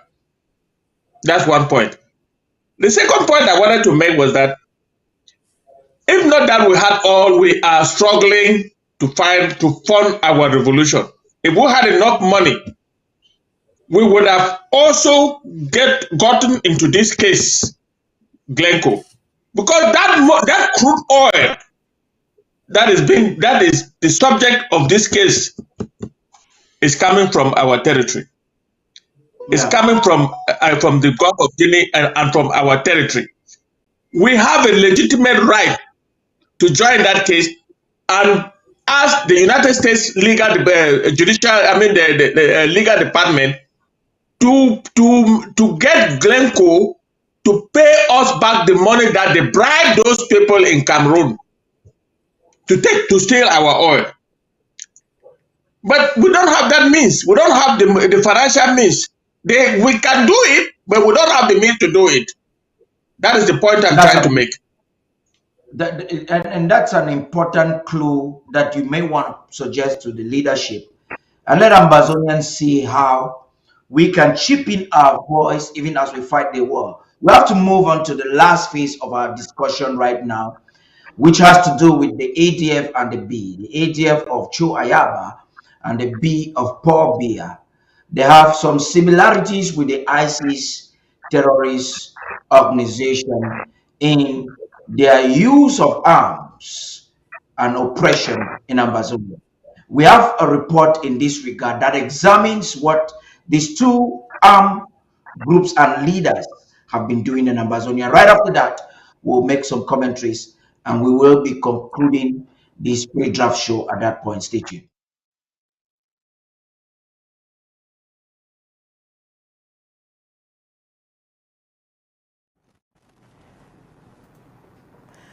All right, thank you, Mr. Tarh. The first question is there any difference between ADF, the Bees, and the ISIS? Well, the ADF of Cho Ayaba and Bees of Paul Biya, there have been similarities with ISIS terrorist organizations. The recent massacres and atrocities by these armed groups under the command of the aforementioned leaders calls for great concern and the need for us to spotlight them or make this comparison. We believe it is our duty as the People's Television to do so. Well, the ongoing war of independence in Amazonia has witnessed disturbing acts of violence and human rights abuses committed by both the ADF, the Amazonian Defense Forces, led by Cho Ayaba, and the BIR, the Rapid Intervention Battalion, controlled by Paul Biya. In recent events, groups have shown alarming similarities with the infamous ISIS terrorist group, engaging in public executions and cruel treatment of civilians. The Human Rights Watch, the HRW, has condemned the ADF BIR for their actions and called for sanctions against the perpetrators. There is a video in this regard that we'd like to see.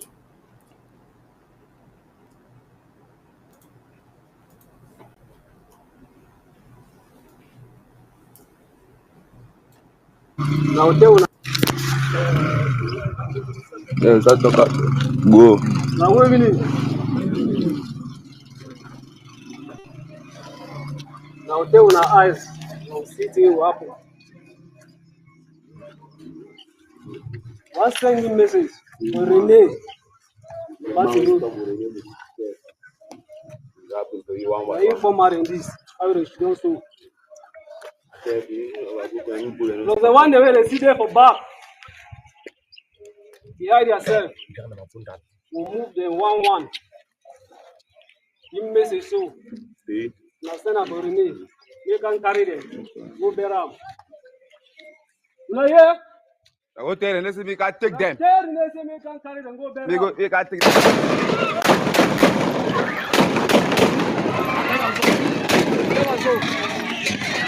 Dude, that man never done. That man never done.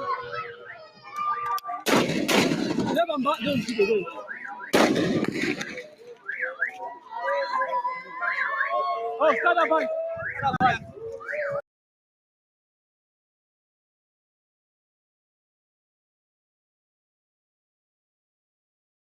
Innocent civilian dem for number 4 day for this month. ADF dem kill 2 innocent people dem for Guzan, Baribo LGA for Momo County. HRW be see am as way this killing dem so it be happen. And this killing so it is just add na on top different plenty killing dem wey ADF dem they don dey do am.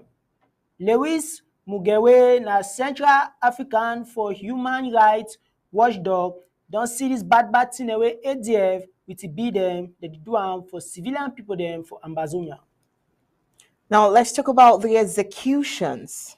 The Human Rights Watch verified video geolocated to Guzang, Batiba local government area depicts at least 2 ADF members executing the unarmed men accused of being spies for the La Republic du Cameroon army.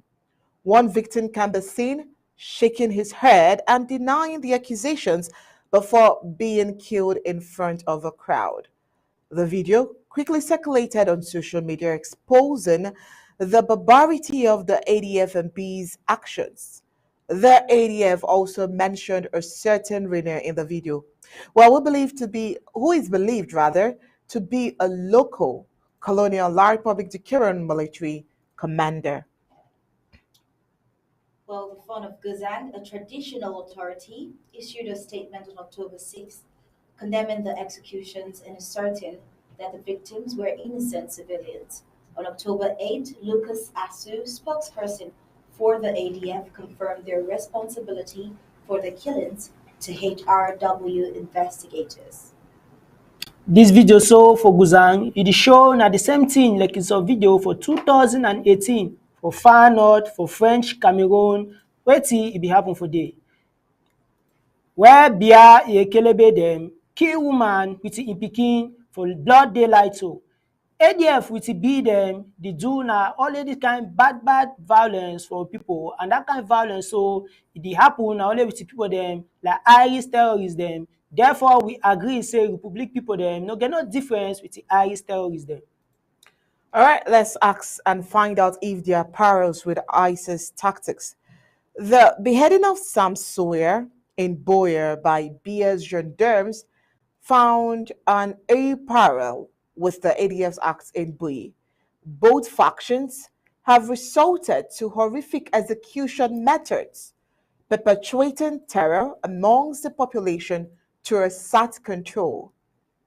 Well, cruelty towards the innocent is not something that hasn't been seen with this sect. The La Republic Army, under Bill's rule, has been reported to subject babies to gruesome deaths, as exemplified in the frying of infants in pots in their attempts to enforce their occupation in Ambazonia. Similarly, Choayaba's ADF resorting to killing husbands in front of their wives and children, using terror as a means of staying relevant within the Amazonian liberation movement. These actions showcase inhumane disregard for innocent lives. No difference no dey for ADF group under Cho Ayaba and B Ekelebe under Paul Biya e control with the Irish terrorists dem group. The open killing for we country people dem bad treatment for we come be dem for home front, all the thief wey dem the thief with people dem so the only point na for one place and wey e dey show say na dey work for ADF and be dem for how they dey disrespect human rights and international law. E be very important say me human rights people dem take action see carry bad thing wey the group dey do am, and with all their head burden make e consider thing wey dem dey do am and then e take serious action so that people dem for Ambazonia fit finally rest their own head for dem own country. See carry this palava, Barrister Ghana again, e don send special talk for people dem for that side for Mogamo and for Mogamon say me dem hook up, me dem turn up strong and me dem take charge. Me we hear you. Hello, Mogamoans, good people of ours. This is your LGA chairman of Mogamo, lawyer Valentine Atafu Ghana, coming to us. This is your LGA chairman of Mogamo, lawyer Valentine Atafu Ghana, coming to address you, coming to key in on some of the unfortunate things that are happening in Mogamo. Some unfortunate things that are bringing untold pain, suffering, and death to our village at the hands of the ADF, the brutal, the murderous, the genocidal forces of the ADF. Fellow Mogamons, greetings again to all of you from all our villages. Much Arwan burning no Ambo, ni no Angie, ni no Anong, ni no Oshong, burning no Batibo, ni no Besi, ni no Besom, ni no Efa. Much Arwan, ni no Ingwen, ni no Inyo, ni no Iwai, ni no Oguzang, ni no Okrugwe, ni no Okulabe, ni no Okuruku, ni no Mbengok. Much Arwan, Chugu ALGA chairman. Much Arwan ni no Mbonjek, ni no Ongemowa, ni no Onumben, ni no Onyenjek, ni no Oshum, ni no Otiben. Much Arwan ni no Mogamo. Mbefono Mogamo Jim, Mowumon, Mbeba anga Mogamo Jim, Mbemokumo Jim, forum be notables Jim ga Mogamo, Mowumon, executive won, and Mogamo LGA. To Wumon, I come and I greet you to table to you some of these very antagonizing things that have been happening in Mogamo. A couple of weeks ago, we saw how the ADF brutally murdered the brother of the son of Guzang, Mr. Mba Nyamset Hansen D, and Mr. Njogo Cletus Aburo. And these brutal murders were even owned up by the ADF, by both Mr. Lucas Asu and by the genocidal chairman of the ADF or leader of the ADF, Cho Ayaba. To those of you Mogamons who have been mistaken, who have been misled, or who did misjudge the ADF through the circumstances to support the ADF, I salute you too. And I call on you to begin that process of correction, to turn away from this genocidal force. You see, in 2021, and specifically in August 2021, an American reputable investigative journalist, C.C. Buckley, published a report after she visited Cameroon and did some in-depth and extensive investigations on forces that were fighting against the government. She did not expect to discover what she discovered, but in all what she gathered with irrefutable evidence, it came out that the ADF is a tool of the Cameroonian government, that the ADF is a tool of both Mr. Emile Bankwi and Paul Njiatanga, as well as the Cameroonian army, to kill and to bring pain to the Ambazonian people. Over the past 5 to 6 years, we have seen these parasitic vipers in the name of the ADF lodge themselves in Mogamo. The pretense has been that they are there to fight the genocidal Cameroonian army, but that pretense is far from the truth. The truth is that the ADF has been raping Mogamo women and children, stealing, committing burglary, kidnapping Mogamoans for ransom, and has brutally murdered Mogamoans in all types of heinous ways, including burying people alive. They have desecrated Mogamo fondoms. But Mogamo, ADF Mogamo for coke. But Mogamo, the Benin or Tam Chugo, Barani, Kierga Gumbum for coke, Lambi for Chendo, and to Bernie shop, Runi Ediva Alpha, Tikerga ADF, Yachu Jonga Nap, and Timo Bere Jonga Nap, Merkerigimbe for Ambujo, fellow Mogamons. Those who deny the freedom of others deserve it neither for themselves. Let's look at some of the activities that the ADF has done, the heinous activities. We've seen the ADF execute people in Ashong, in Guzang, in Besi, in Krugwe, and in many more villages. We've seen the ADF kill the son of Krugwe. We've seen the ADF kidnap and execute the father of an ex-fighter in Ashong. The father called Sam, and the ex-fighter's name is Mba, who went by the popular name Inji. We saw how the ADF executed Bebe, Tiger, General Ivo, and many of Mogamo's best fighters. We saw how the ADF arrested and detained the son of Iwai, leading to his death. We saw how the ADF ramshackled and desecrated the Inyo Palace. We saw how the ADF murdered Njek Bernard in Ashong. We saw the ADF kill 11 restoration fighters in Guzan during two different incidents about 3 or 4 years ago. We saw the ADF beating almost to death the chief of CON in Ashong because he wouldn't contribute money or respond to their extortion. We saw how the ADF kidnapped over 50 cows from Besi belonging to an indigent of Besi. But Mogamo, Rimoni ADF fa Mogamo, before Chendo. We heard how the leader, the murderous war criminal of the ADF, Mr. Cho Ayaba, spouted his mouth, mocking Mogamoans and claiming or celebrating his trophies of Mogamo dead bodies all around. The only fool bigger than the fool who knows it all, as Mr. Cho Ayaba purports himself to be, is the person who argues with him. Cho Ayaba does not deserve a debate from us. We deserve a conversation within ourselves to rally the strength that Mogamo has to take out the ADF in Mogamo. You see, courage is not the absence of fear, but the judgment that something else is more important than inaction and fear. All of you guys listening to me, I don't know what you're hiding behind. I don't know what you're afraid of. I don't know what some of us are so laxed to inaction, to the inability to contribute to the ability for us to defend Mogamo. Every Mogamoan now in Mogamo is under the imminent apprehension of bodily hurt and injury and death. And the law gives us the right to use self-defense, to defend ourselves against those who put us in imminent apprehension of danger and death. The aggressive use of force in the fight for right is the most noble engagement that we can engage. We owe this to our people. This is a duty that we owe to Mogamoans. Mbeyi mbanga mon mbemba mbengot bada Jimmy Mogamo niba jugo tifrini chi ADF Mogamo and tibri chi ADF Mogamo, for our deeds determine us as much as we determine our deeds. And that time for action is here. And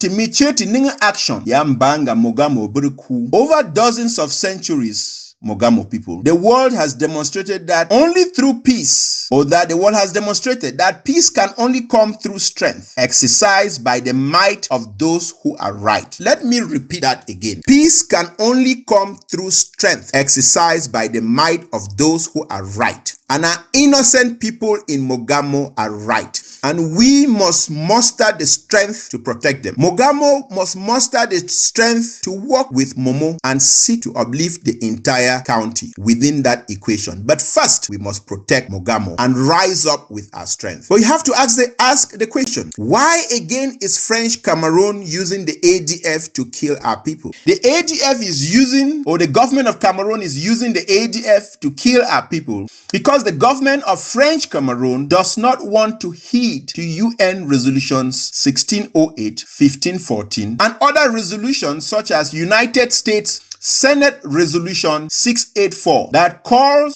for the problem or the conflict in Cameroon to be solved consistent with the root causes of the conflict. And the root causes of the conflict in Cameroon is the annexation of the southern Cameroons, the annexation of Ambazonia, and the recolonization of our territory against UN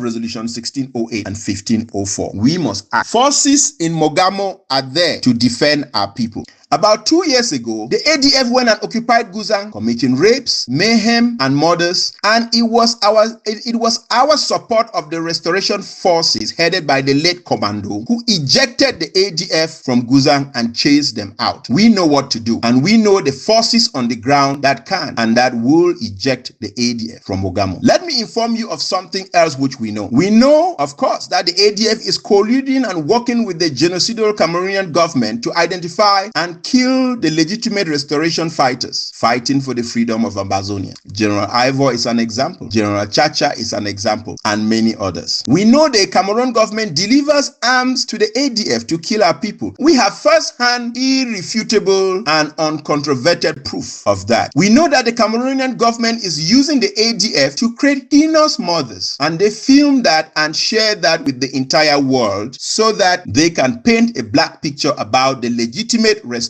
forces and weaken our struggle. Our struggle will continue, fellow Mogamoans, and we by all means will prevail. Now, if you're listening listen to this and you've been condemned to inaction, just know that if you don't stand for something, you fall for anything. We cannot expect to free Mogamo from these murderers, rapists, and robbers by doing nothing. To expect the Cameroon or French colonial government, which is killing our people daily, removing innocent people from jails in Bamenda, in Du, in Kumba, in Boya, in Yaoundé, removing innocent Ambazonians and killing them. To expect that this same government is going to be the one to come protect Mogamoans is playing the fool's errand. It's a pipe dream. To expect Mogamoans in Mogamo to defend themselves against the ADF without the support of us in the diaspora, it's like expecting them to catch a falling knife with their bare hands. Fellow Mogamoans, the African Union has failed us. The United States has failed us. The United Nations has failed us. International organizations have failed us. We are the one we've been waiting for, and we are the only ones who are going to free Mogamo of this murder. I come to you also to solicit your support, to reach out and be able to contribute financially to what the legitimate local area government in Mogamo can do, to heal our sick, to support our injured, to assist those who've had their homes burned by the ADF and by the Cameroonian army. You can support us by using Zelle 346-758-3683. Our number again is 346-758-3683. You can also support us by using Cash App 346-632-5442. And all of this support we are soliciting is voluntary. Now, fellow Mogamoans, on Sunday, November 7th, we held a General Assembly meeting of Mogamoans where we took some resolutions. We will be having another General Assembly meeting on Saturday, November 25th. We encourage you to contribute, but we also encourage you to come to the Mogamo General Assembly meeting of the Mogamo LGA to let your voices be heard. Now, Mogamoans, as I said, courage is not the absence of fear, but the judgment and decision that something else is more important than inaction and fear. I thank you for listening. I thank Mogamoans who attended the last LGA meeting. I thank Mogamoans who have been contributing. I thank Mogamo executives who have been sacrificing their time to meet and to brainstorm on what we can, should, and must do. And I thank you in advance for all the support you render. And I also call on Mogamoans to pledge their yearly draft of $1,000 and to contribute towards the efforts which we are making to relieve our people of these heinous burdens heaped on us by both the Cameroon government and by both the genocidal ADF. Have a great day. Have a great rest of the month. And may God bless you and your entire families. May God bless Mogamo, Momo, and Ambazonia. And may freedom through our efforts be here sooner than later. Thank you and Godspeed. Hello, Mogamoans, good people of ours. This is your Earl. That was quite touching, and I thought it was imperative to bring that just immediately after the in-depth report, bringing a comparison between the ADF of Cho Ayaba, the B of Paul Biya, and the ISIS terrorist organization. We've seen these two armed or forces or armed men carrying guns in our homeland, beheading people on camera. You saw a highlight of Sam Sawyer there. You have seen them shoot innocent civilians on camera. Exact same fashion or style of the ISIS terrorist group. And now we are left with a situation like Barrister Ghana, the LGA chair of Moramo, will say, we are the ones who have been waiting for to take action and timely enough. Today we will be drafting Meme. How can this inspire you, Lady Casey, as we conclude this segment of our program? Thank you. Whew, that was hard to watch on most part of it. But Barrister Ghana, talking on Mogamo and what the ADF is doing there and what the people should do and the consciousness the people should have. I always get the chance to say there is a mindset for this struggle. There's a mindset every Ambazonian must have. It's a must to have. Because if the people of Mogamo now today we are looking at Meme, um have this mindset, you will not struggle to draft, you will not struggle to support. because we need to continuously be in the position to defend ourselves from all these terrorist attack, from all these wicked attack from um, forces of La Republique, whether they come in the form of ADF, they come in the form of Bay, BIR, Bear, and they come in the forms of gendarme and police. Any form they come, we need to draft to ensure that our people are armed enough to resist and defend themselves from such barbarism. And this is why we do what we do. It's not because it's not because there's nothing else to do, but it's because we understand that this cannot continue. We have to empower the restoration fighters. We have to empower our communities, our local communities, and then we need to also inform and educate them. La Republic has made communication to these local communities and some of these local communities very difficult. For example, in places like Mufako, Bekondo, in Meme, there is barely any network. There is barely any reception. So some of these messages does not go there. How can we pass messages down to these people? We need to finance foot soldiers. So this is very important that everyone that is coming out tonight to support Meme county, to support, to drive, even anybody who is from Meme should come out and drive, so that we would be able to empower our foot soldiers, our restoration fighters. And it's not every foot soldier that must carry the gun. And this is where every Ambazonia should be a soldier. And a soldier you must not carry gun. The mindset of a soldier is what every Ambazonia must have, particularly those at home front. And today our focus is Meme County. Thank you. Amazing. Pastor Pro, please. You've seen the works Yeah, of the ADF in yeah, Ambazonia, and we are aware they're not yes, just in Paddy. Mogamo, but we used Mogamo as a case study to showcase a terrorist act on camera. Please talk to us. This is a clear this is a clear example of international conspiracy against us. When ISIS executed people in public and beheaded people in public, the world was shocked. The Western world was shocked because these people are white people. And what happened? They declared war on ISIS and went to war. This is not the only time they have beheaded people in Ambazonia. They beheaded Sam Sawyer. They have just executed 2 innocent people in Guzan. Where is the West? Where is Britain? Where is America? Where is France? Where is Belgium? Where is the West in general? Where's Canada? Where's everybody? They have watched this, they have seen this, they have followed all what is happening, and nobody bothers, because we are not only that we are Ambazonians, because we are black. Amnesty Because listen, Amnesty International, Human Rights Watch. I understand that, but let me finish. Yeah, listen, we are black people. Human Rights Watch has made a report. Amnesty International has made a report, and they are following it. But nothing is happening. Nothing will happen because we are black people. The only thing that happens is that they come to the black continent, the richest continent in the world, and take our resources to develop their nations. And we are the poorest in the world. They execute, our people execute other people in us on the street. They behead our people, and nobody is talking. ISIS, ADF, La République du Cameroon, they are one and the same thing.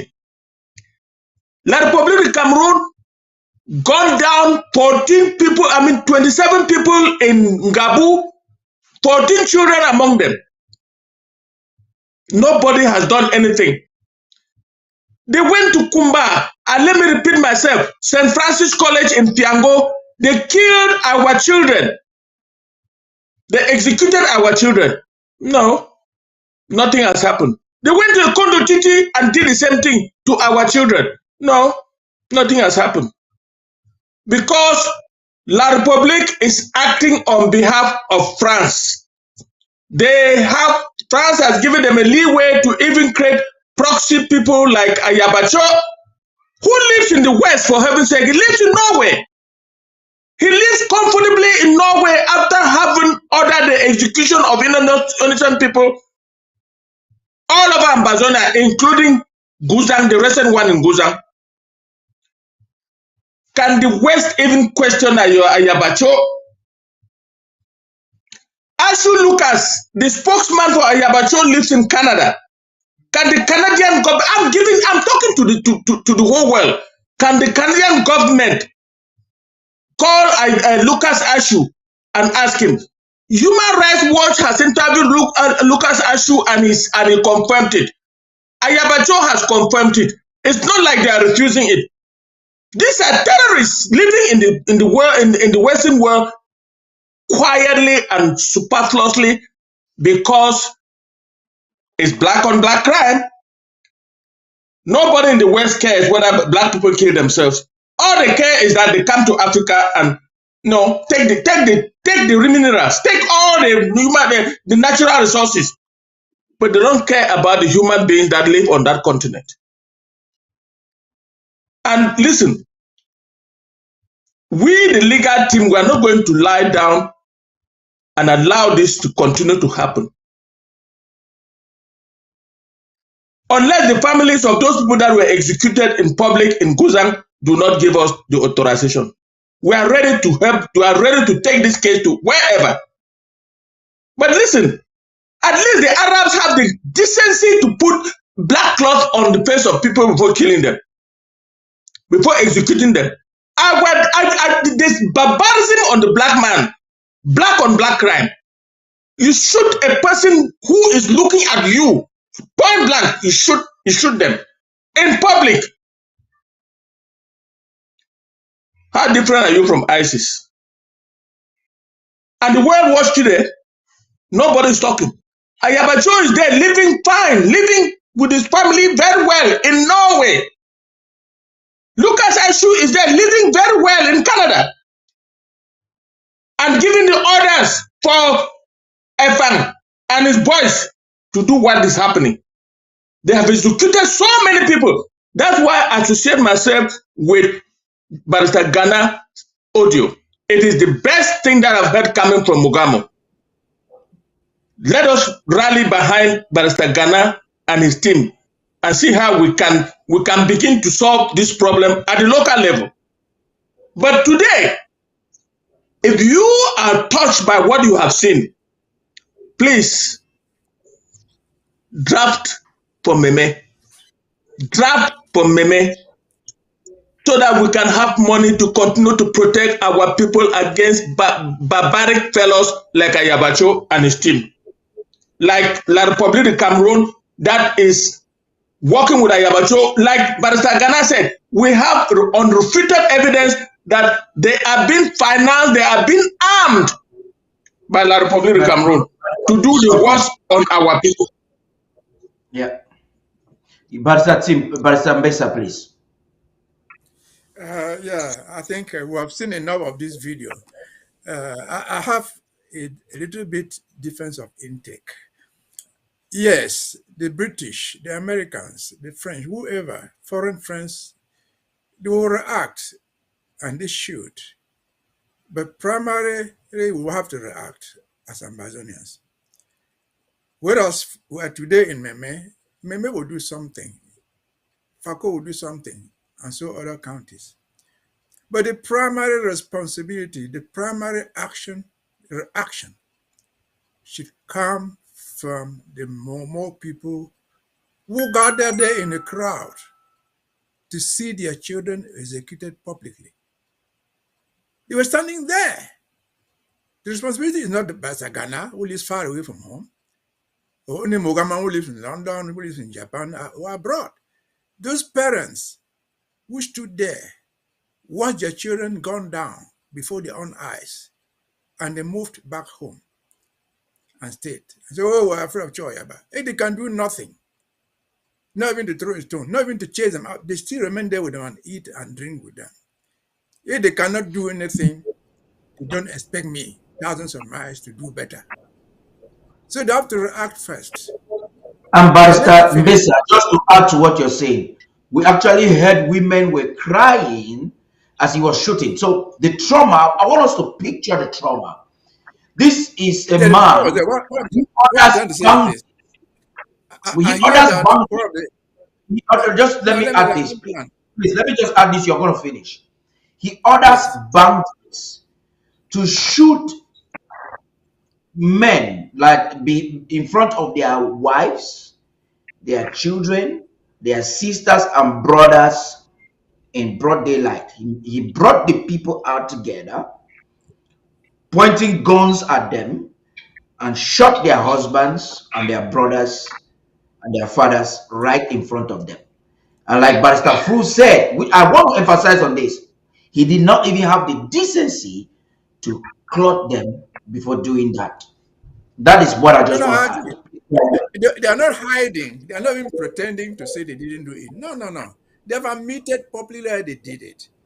Yeah, My problem is, I may be wrong, my problem is those guys who carried the guns and were shooting, even the Efangs, they're all people from that area. They know them. They know them physically. They know their own parents. They know where they live. They don't live in the moon.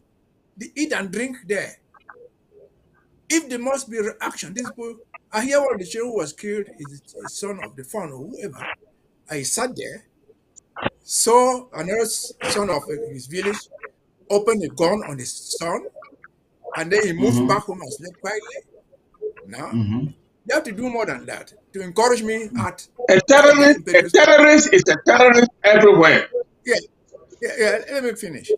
Because this is a war crime. There's no doubt about that.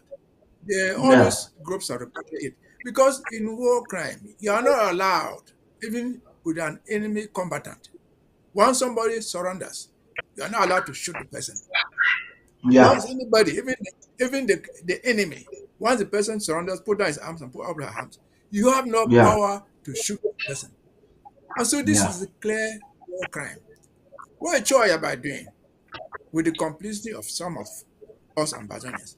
I saw something put out there a few hours ago where I think yesterday or so, 2 days ago, Choyaba is in Helsinki signing an agreement again with Biafra. a second As agreement. yes, as a complete distraction with this. He saw that this thing is so revolting. He looks at something else, he signs an agreement, and then below he say, well, even Nigerians who are living, Biafran who are living in Ambazonia will pay their war tax. And right there, click here and pay your war tax. This is absolute distraction. We shall support every move. And I'm sure this thing is not going to go unpunished. Is it Yaoundé doing it? Yes. If Yaoundé is not doing it, they claim that Ambazonia belongs to them. They claim to be in control. They should prosecute these people, even pretentiously. They are not even arresting anybody. So they are Mhm. rare accomplices. In fact, they are actors. As a government, they are actors. They're partners. Yes, this is not going unnoticed. Yes, the international community is slow to act, but this often will act at the end of the day. It's not even yet a Yeah, black on a black. No, if I came with my collar and cut your head, Paddy off, or my friend, so no, your wife or my child should be able to stand up and fight back, and then complain to the marshal of the town. It will not just help you, and then lie there and say the federal government will come to your aid. No, no, no, no. This nonsense will stop. I've said this thousands of times before. The Ayaba people operating wherever they are not hiding in the moon. They are living down on the land. They go to the market and buy food and eat. So, my brothers and sisters of Mogamo, we shall support you with everything that we can. But in turn, Turn to your fathers, your parents back home, and say they must be prepared. You have to To you have kill to two rise up yes. now. Yes, if they kill two people, was their place to say, okay, you have killed two, you will kill all of us here. They did not do it. They have lost their manhood in that thing. I'm not sure it could happen somewhere else. Yes, there are people who have been doing You it. see, They the say, okay, objective of but this, Mbesa, as we conclude, we really don't have the time. I wish we had all the time yes, to continue yes. this discussion. One of the objectives of what Joe Ayaba and his terrorist gang would do this is simply to oppress the people and to frighten them so that he can steal the so-called money he's calling a liberation tax or war tax. This is a No, man, no, no, and no. the No, very you're wrong. declaration of the No, war tax is a Paddy, you're paradox wrong. of what he believes in. No, Let me their just goal finish. is not to frighten people. I'm Their just goal is adding to show this. your own way. Their goal is to show you out there they're doing something. No, They are trying to show you that out there they're doing something. also is one of it. But one of Yeah, it is because this idea of war tax. the tax is no money. What you give them from Yaoundé as money is 10 times the tax they collect from 10 people. Did you want to show you they're doing something? Now the boys, maybe what they give to Cho Ayaba, not the boys, because the boys are actually taking millions of francs CFA from the people on the ground on daily basis. Now these are facts, that these are reports we receive every day. Every day. Now this is another very intriguing part of it. Cho Ayaba even having the audacity to use the word tax is a paradox. He, according to him, but he is a person who is paradoxical and controversial and an evil person. There's no doubt about that. According to Cho Ayaba, there should be no government. I heard an audio that he was trying to refute whatever Chris Anno was claiming, that he has bought a space for Ambazonia in America. And in it, he was trying to sabotage the government. That's a story for another day. Now, only a government can give a tax. Now, again, he has his organization he calls the Governing Council, meaning he recognizes in his subconsciousness or in his evil manipulative mind the need of governance during this time of war. And pretentiously, because he is not the one in the spotlight, we want to sabotage the interim government. It's an apology, but gentlemen, we can talk all day. And I tell you tonight, we really have to pause here. The spotlight is on Meme County as they plan to draft. Ochiba Nelson, you have a few seconds to make your commentary, please. Yes, Mr. Director, can you hear me? Very loud and clear. Go ahead. Okay, thank you. I greet everyone who is there in the studio. All this issue about Ayeba beheading people and signing alliances with people that have been declared by the international community as terrorist organizations, that is just an attempt by La Republique to try to associate us to terrorism, like cessationist terrorism and whatsoever. My problem now is, for so many years we've been talking about Ayeba. He slaughtered Florence Ayafo. He killed the Prince of Kurugwe. They shot these other people and then put in taxes in order to make people revolt against the struggle. We are talking against Ayeba as a government. And what are we doing? Because the role of the government is to protect individuals, citizens, and their properties. Yet Ayeba is committing all these things and going back and forth. We only come and talk. If the interim government doesn't have the power or the capacity to fight Ayeba using weapons, what is the duty of the county chief people, the LGAs and the rest? Because if they can't fight Ayeba and the rest physically using weapons as they are fighting us, why can the county chief Ochiba may say. Let me finish. Let me just finish. Why can the county LGA people not identify the victims of Ayeba's atrocity? The Florence Ayafo and the guys in Matibu, and the interim government identify them. Yeah, Ochiba, that's why I wanted to cut you. I'm not trying to cut you, but just to say that The good things are identified, especially in Mogamo, whereby the ATM has as their hub. If somebody has the background music, you may want to stop it. I don't know, one of the barristers, I don't know. Somebody has the background music, you may want to consider stopping it. So what? No, Ochiba, just a moment, please. What I'm trying to say is that now that we know that the hub of ADF activities spreading into different counties is between Mezam and Mogamo, that we need to recognize the fact that the leadership of Mogamo has taken a stand, which is a good step that I think we have to collectively encourage and pursue through workshops with the government to ensure that a solution is provided. Why am I saying this?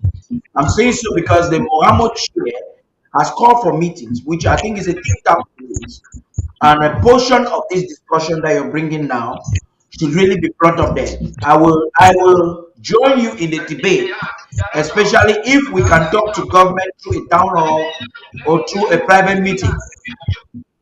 We're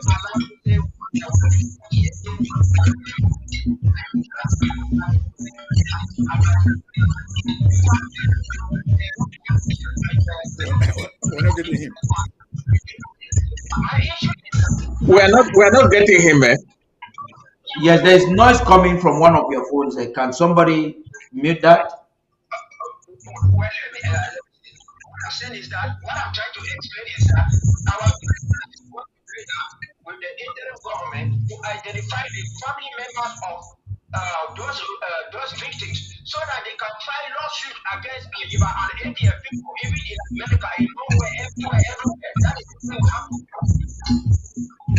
That is what I wanted to say. Okay, thank you very much for that. That great input. I think the sound is coming from one of you barristers. There's a background sound coming from you, and that's obstructing us. I just checked in the Zoom. I don't think it's coming from anywhere from the Zoom. It's coming from Barrister Fru. There's a background music that's coming from you. I just muted you, and the sound has gone. Yeah, I just muted you, and the sound has gone. One of the apartments. Okay, I'm alone in my room. Okay, I get it. That's okay. Paddy, let me just tell those are some of the challenges for virtual production. Let me just say something to Ochiba. I think Ochiba has good proposals, but they should be brought to the chair, as you rightly said. Everything is on the table. Basta Ghana and his team will take everything into consideration. Luckily, Ochiba is from there. Let him go there. Yeah. We'll put all those things together. They have been going unnoticed, but now they've been noticed. We shall not let them go again. They cannot continue. So all the proposals are very, very useful, but they cannot be done right here. They should be taken the rightful quarters. Thank you. Thank you very much. I want to say that I appreciate what Ochiba Nelson has said and what everybody is saying. Everyone has learned their lessons. There's no doubt that we've all learned our lessons. The county officials would have learned their lessons as to what is happening. That is very important. And from the tone, the urgency that is communicated when you hear Barrister Ghana speaking, it is very clear that he understands the errors that have been made, and the entire county and the entire people of Momo are willing to work.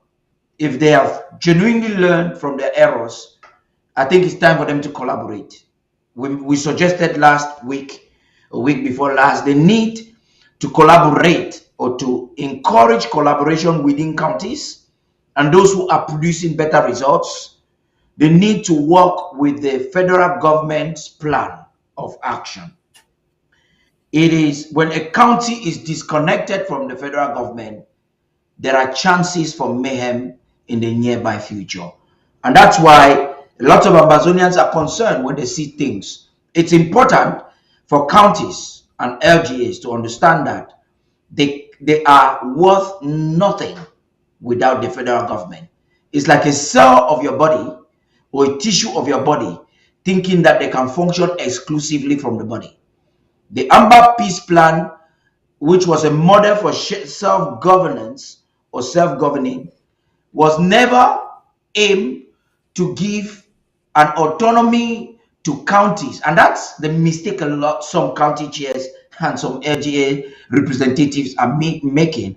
We just need to read about governance. The information is out there. You don't even need to go to school to read to understand your boundaries.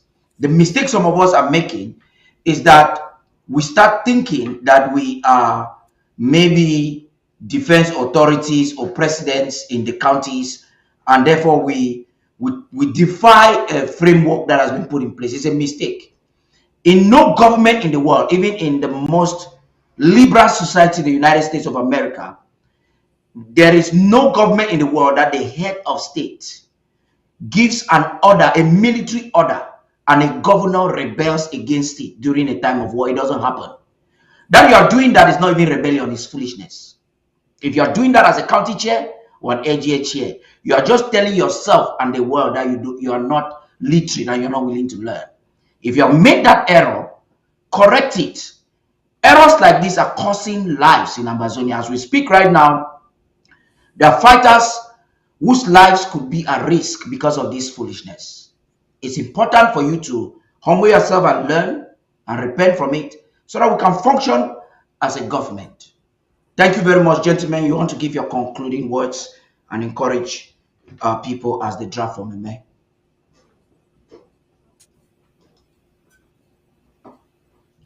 You may want to conclude. Okay, I muted you, Barrister Fru, because of that noise. Yes. Just 1 minute maximum. Well, let me say that the noise is coming from another apartment. You know, this place is all wooded. Yes. Yes. Please, I once more call on my dear country people, the great people of Ambazonia, to come out and help us draft for Meme. Let's do something for Meme today.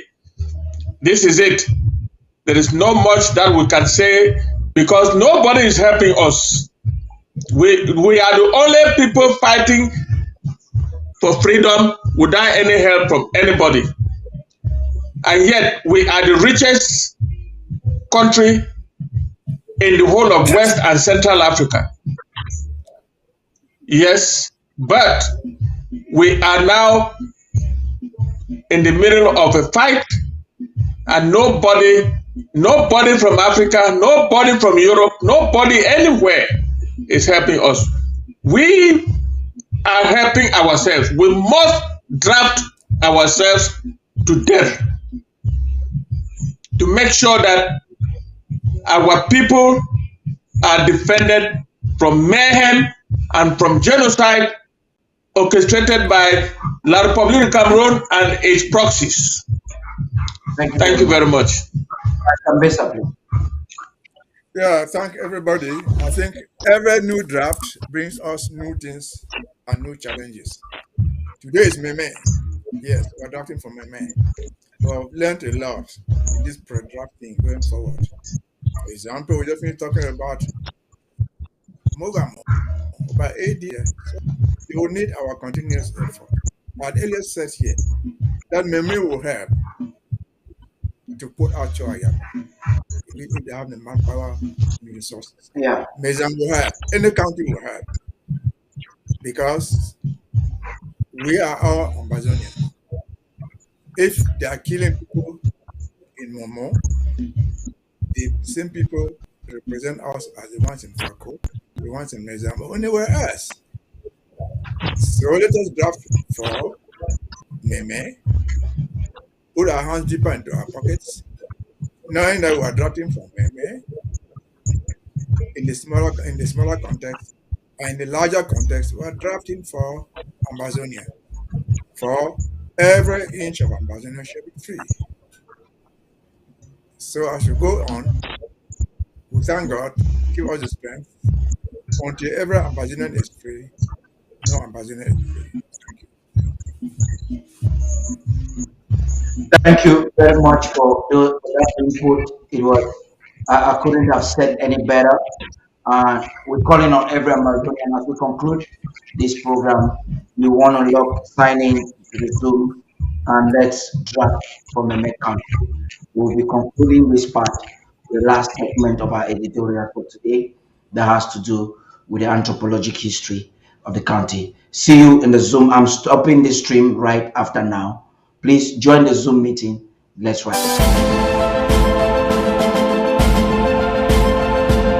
You're welcome back. And on to the last part of the editorial, the anthropologic history of Meme County in southern Cameroon. Meme County has a rich anthropological history that has shaped its cultural identity. This piece aims to explore the various aspects of Meme County's anthropological history, delving into the social, political, and economic dimensions that have contributed to its development over time. By examining the formal and long-standing traits of this county, we can gain deeper understanding of its unique characteristics. Its histories and origins. Meme County holds a significant place in the history of the southern Cameroon's region. Its origins can be traced back to the colonial era when Cameroon was under German rule, followed by British administration. The ethnic composition of Meme County consists mainly of the Bakweri people, who were known for their distinct cultural traditions and social structures. This county's heritage encapsulates the complex interplay between indigenous culture and external influences brought upon by colonization. The social structure and traditions. A prominent aspect of Meme's County anthropological history lies in its social structure and traditional practices. The Bakweri people, the predominant ethnic group in the county, have a well-defined kingship system and social hierarchy. Elderly members of the community hold significant authority and revered for their wisdom and experience. Furthermore, traditional practices such as rites of passage, marriage ceremonies, and communal gatherings play a crucial role in maintaining social cohesion within the county. Now, economic activities and trade. Traditionally, Meme County has a predominantly agrarian economy, with farming as the primary livelihood for its inhabitants. The fertile soil and favorable weather conditions have allowed for the cultivation of various cash crops such as cocoa, coffee, palm oil, and bananas. These agricultural activities have not only sustained the local population, but have also contributed to the economic development of the region. In recent years, Meme County has witnessed a shift with the emergence of small-scale industries and the exploration of natural resources such as timber and minerals. The political dynamics in Meme County have undergone significant changes over time. During the colonial era, it was under German and later British rule, which shaped its administrative structure. Post-independence, Meme County became a part of Cameroon, and tensions arose regarding the representation and autonomy of the region, the Anglophone regions in general. The struggle for self-governance and political recognition has influenced the county's social-political landscape in recent decades, highlighting the importance of preserving cultural identity within the wider national context. Well, in conclusion, the anthropological history of Meme County in southern Cameroon offers insight into the intricate social, economic, and political dimensions that have shaped its development. The county's formal and long-standing traits such as social structures, traditional practices, economic activities, and political dynamics collectively define its unique identity. Understanding the history and heritage of Meme County enables us to appreciate the diverse cultural tapestry that enriches not only the county, but also the broader region of southern Cameroon. Well, with this, we've come to the end of our editorial for tonight on Meme County. If you want more of such interesting articles, kindly visit our website at www.abcambertv.com for more. Subscribe, become a club member and a part of this winning strategy. Find out payment details on your screen. I am Star Smart, reporting for Undaunted ABC Amber TV. Come and celebrate with us. Come and celebrate with us. What do you do with your Mokara Kesere Wamure? Let's not play the Banaba Horoko. Banaba Horoko, Mabobo. Nya Esente Mobasio. Come and celebrate with us. Come and celebrate with us. What do you do with your Mokara Kesere Wamure? Let's not play the Banaba Horoko. Banaba Horoko, Mabobo. Nya Esente Mobasio. Come and celebrate with us. Come and celebrate with us. What do you do with your Mokara?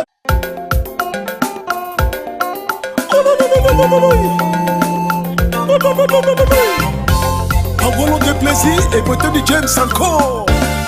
Un amour corripé. Un moment. Comment? Bato e basu boroko ima se roko e.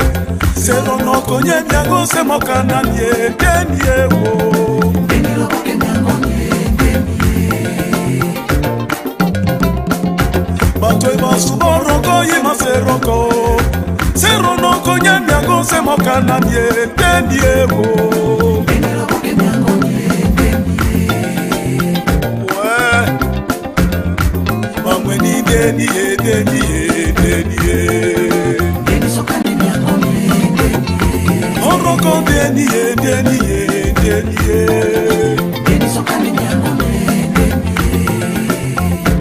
Mande mango masi wani tete kone wo paradis. Oroko moto na moko. Abene mbonge bakungu bima batanga. Ekombe manondo bananga. Manondo baliko bakoko. Korona barombi. Ise moto moko Miango marofoni. Dembo marueri. Yokori umara kake.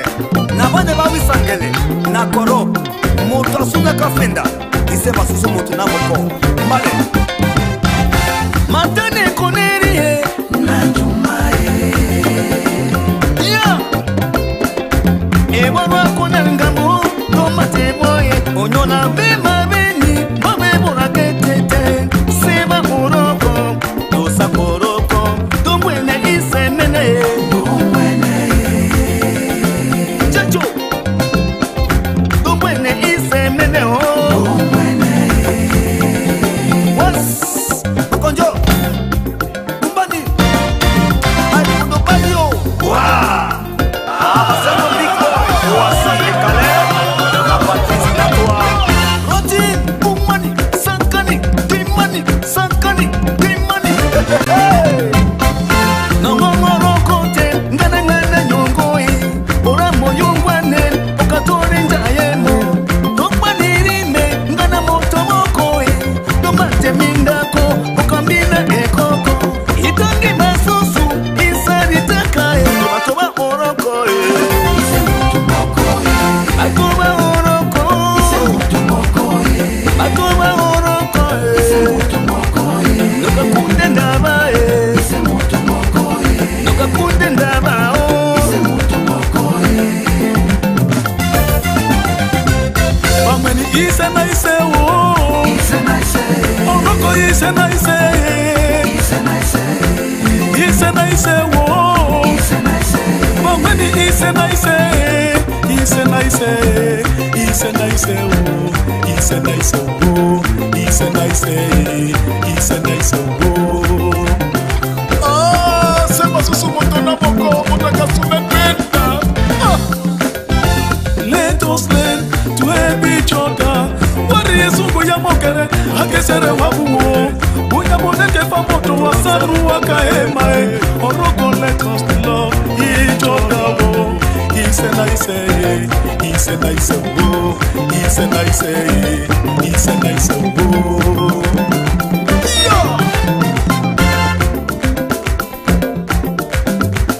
Susuba yake basake mosaki mwasumene comme ça. Comme ça, comme ça. Comme ça, comme ça, comme ça. That's right.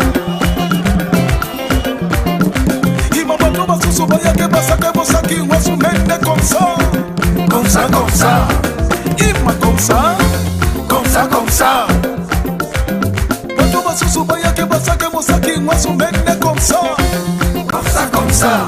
Homa, comme ça, comme ça, comme ça. That's right.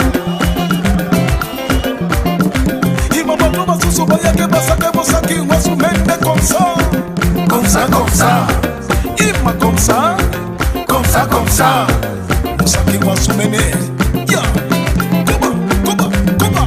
On recopile la stèle au bosso, au bosso, au bosso. Go. Tu vas se souvenir que vas à que vous savez, moi je mets comme ça, comme ça, comme ça.